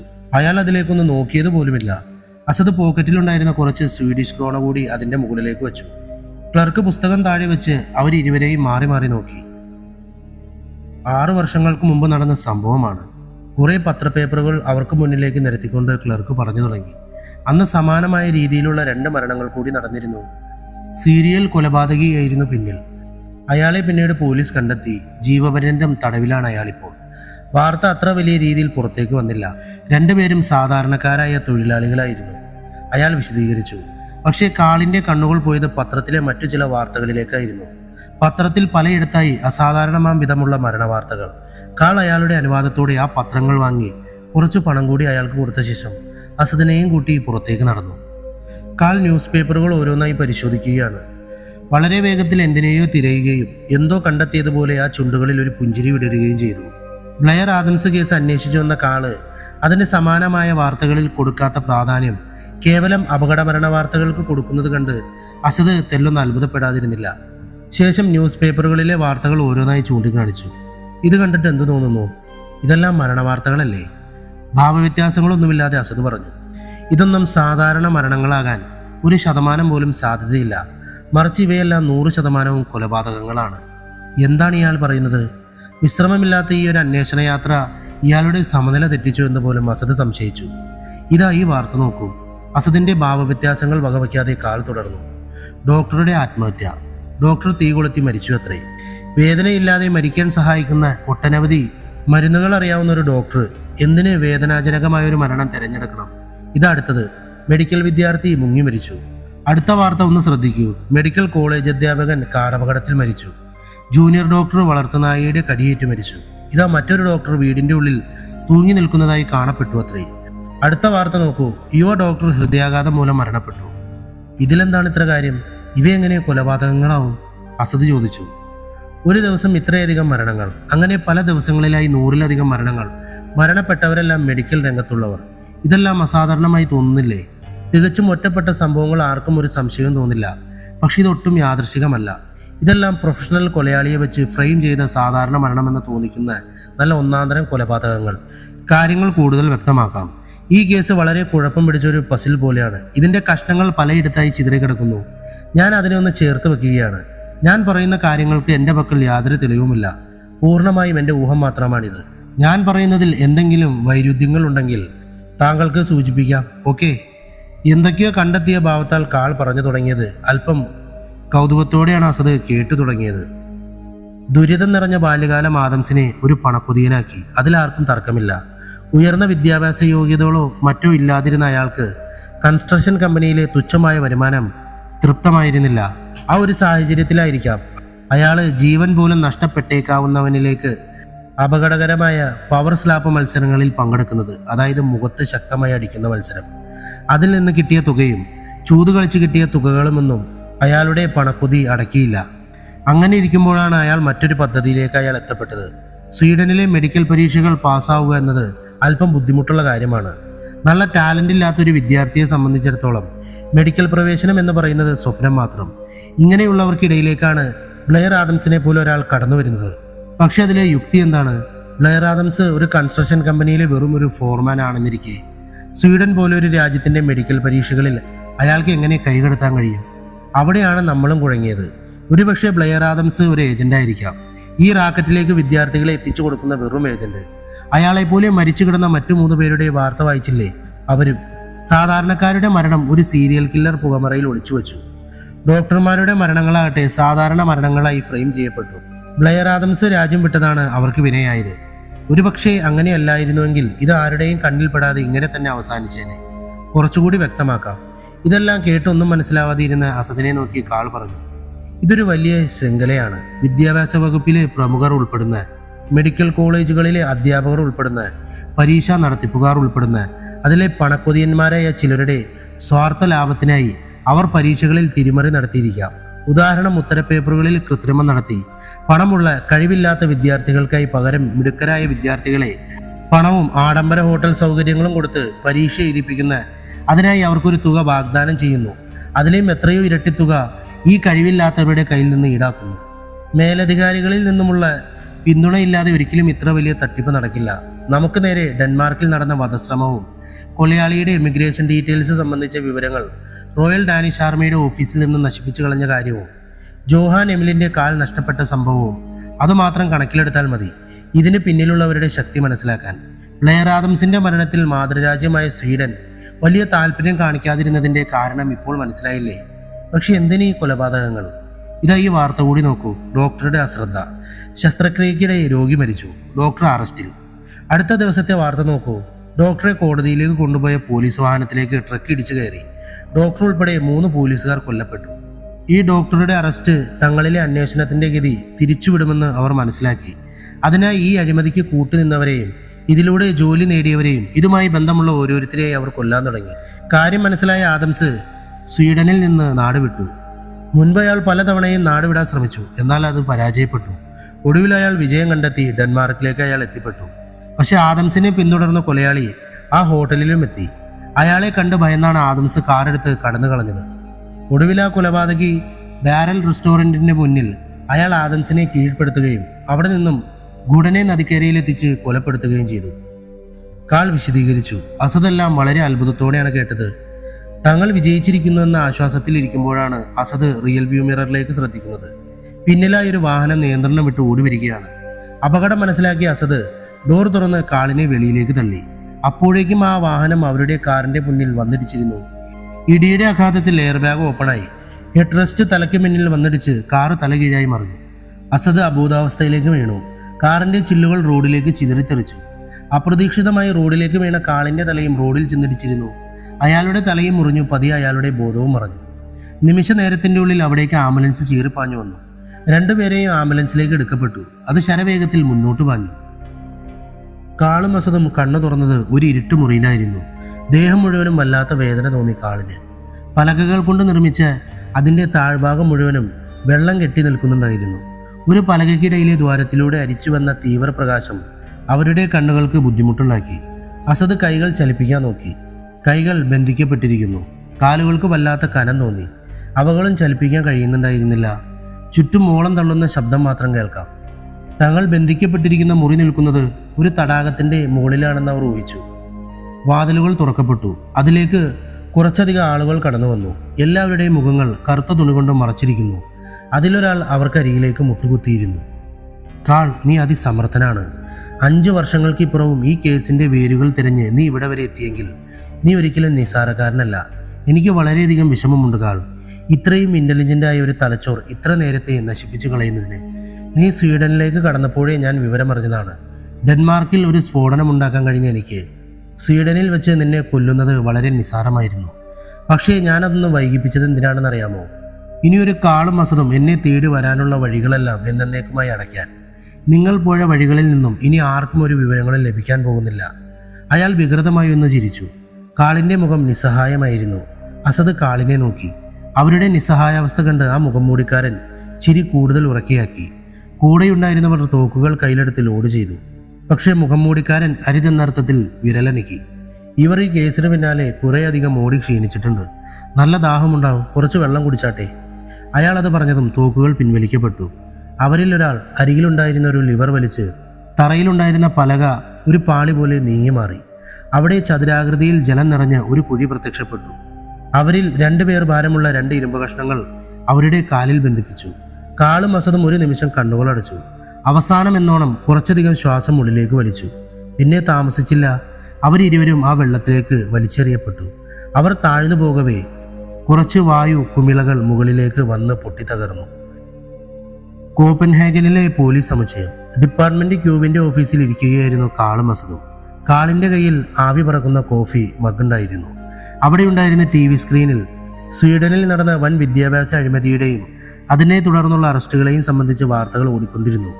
എന്നാലും നിങ്ങൾ അവിടെ നിന്ന് എങ്ങനെ രക്ഷപ്പെട്ടു? ഡിപ്പാർട്ട്മെന്റ് ക്യൂവിലെ അവരുടെ പുതിയ സെക്രട്ടറിയായി നിയമിതയായ ചുരുണ്ട ചെമ്പൻമുടിക്കാരി റോസ് ചോദിച്ചു. കാളൊന്ന് പുഞ്ചിരിച്ച ശേഷം കോഫി മഗ് മേശമേൽ വച്ച ശേഷം അത് പറയാനായി കുറെ കൂടി മുൻപോട്ട് നീങ്ങിയിരുന്നു. സ്വീഡനിലെ എമിഗ്രേഷൻ പരിശോധനയ്ക്കായി വാങ്ങിയ ഞങ്ങളുടെ രേഖകൾ തിരിച്ചു തന്നപ്പോൾ അതിൽ പുരണ്ടിരുന്ന ജെൽ പോലെ ഒരു വസ്തു ഞങ്ങൾക്കുള്ള കെണിയായിരുന്നു. ആദംസിന്റെ വീട്ടിൽ അയാളുടെ അമ്മയെ പോലീസ് ID എന്ന വ്യാജേന പാസ്പോർട്ട് കാണിച്ചപ്പോഴാണ് ഞാനത് ശ്രദ്ധിക്കുന്നത്. 1 മില്ലി ജെല്ലിൽ 100 കണക്കിന് ട്രാൻസ്മിറ്റേഴ്സ് എന്ന കണക്കിൽ വയ്ക്കാനാവുന്ന ഒന്ന് സ്വീഡനിൽ വികസിപ്പിച്ചെടുത്ത വിവരം ഞാനൊരു ആർട്ടിക്കിളിൽ വായിച്ചിരുന്നു. പുതിയ കാലത്തെ ചാരപ്രവൃത്തികൾക്കുള്ള ഒരു നൂതന ഉപാധി. അതൊരിക്കൽ പറ്റിപ്പിടിച്ചാൽ പിന്നെ പോകുക പ്രയാസമാണ്. അതിലൂടെ അവർ ഞങ്ങളുടെ ഓരോ നീക്കവും ചോർത്തുന്നുണ്ടെന്ന് ഞാൻ മനസ്സിലാക്കി.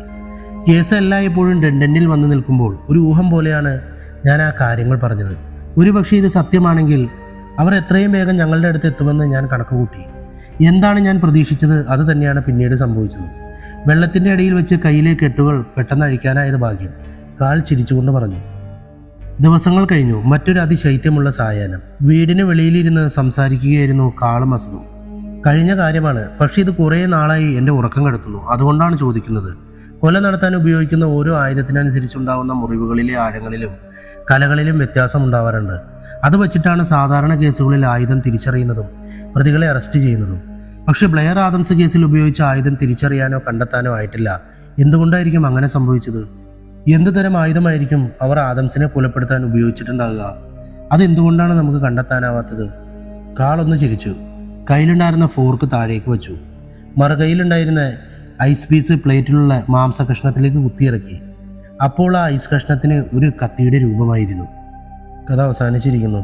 ഒരു ഐസ് പീസ് കൊണ്ടായിരിക്കാം കുത്തിക്കൊലപ്പെടുത്തിയത്, അങ്ങനെ വിചാരിക്കാം. എന്തായാലും പുതിയ കഥയുമായി വീണ്ടും വരുന്നത് വരെ ടാറ്റ ബൈ ബൈ.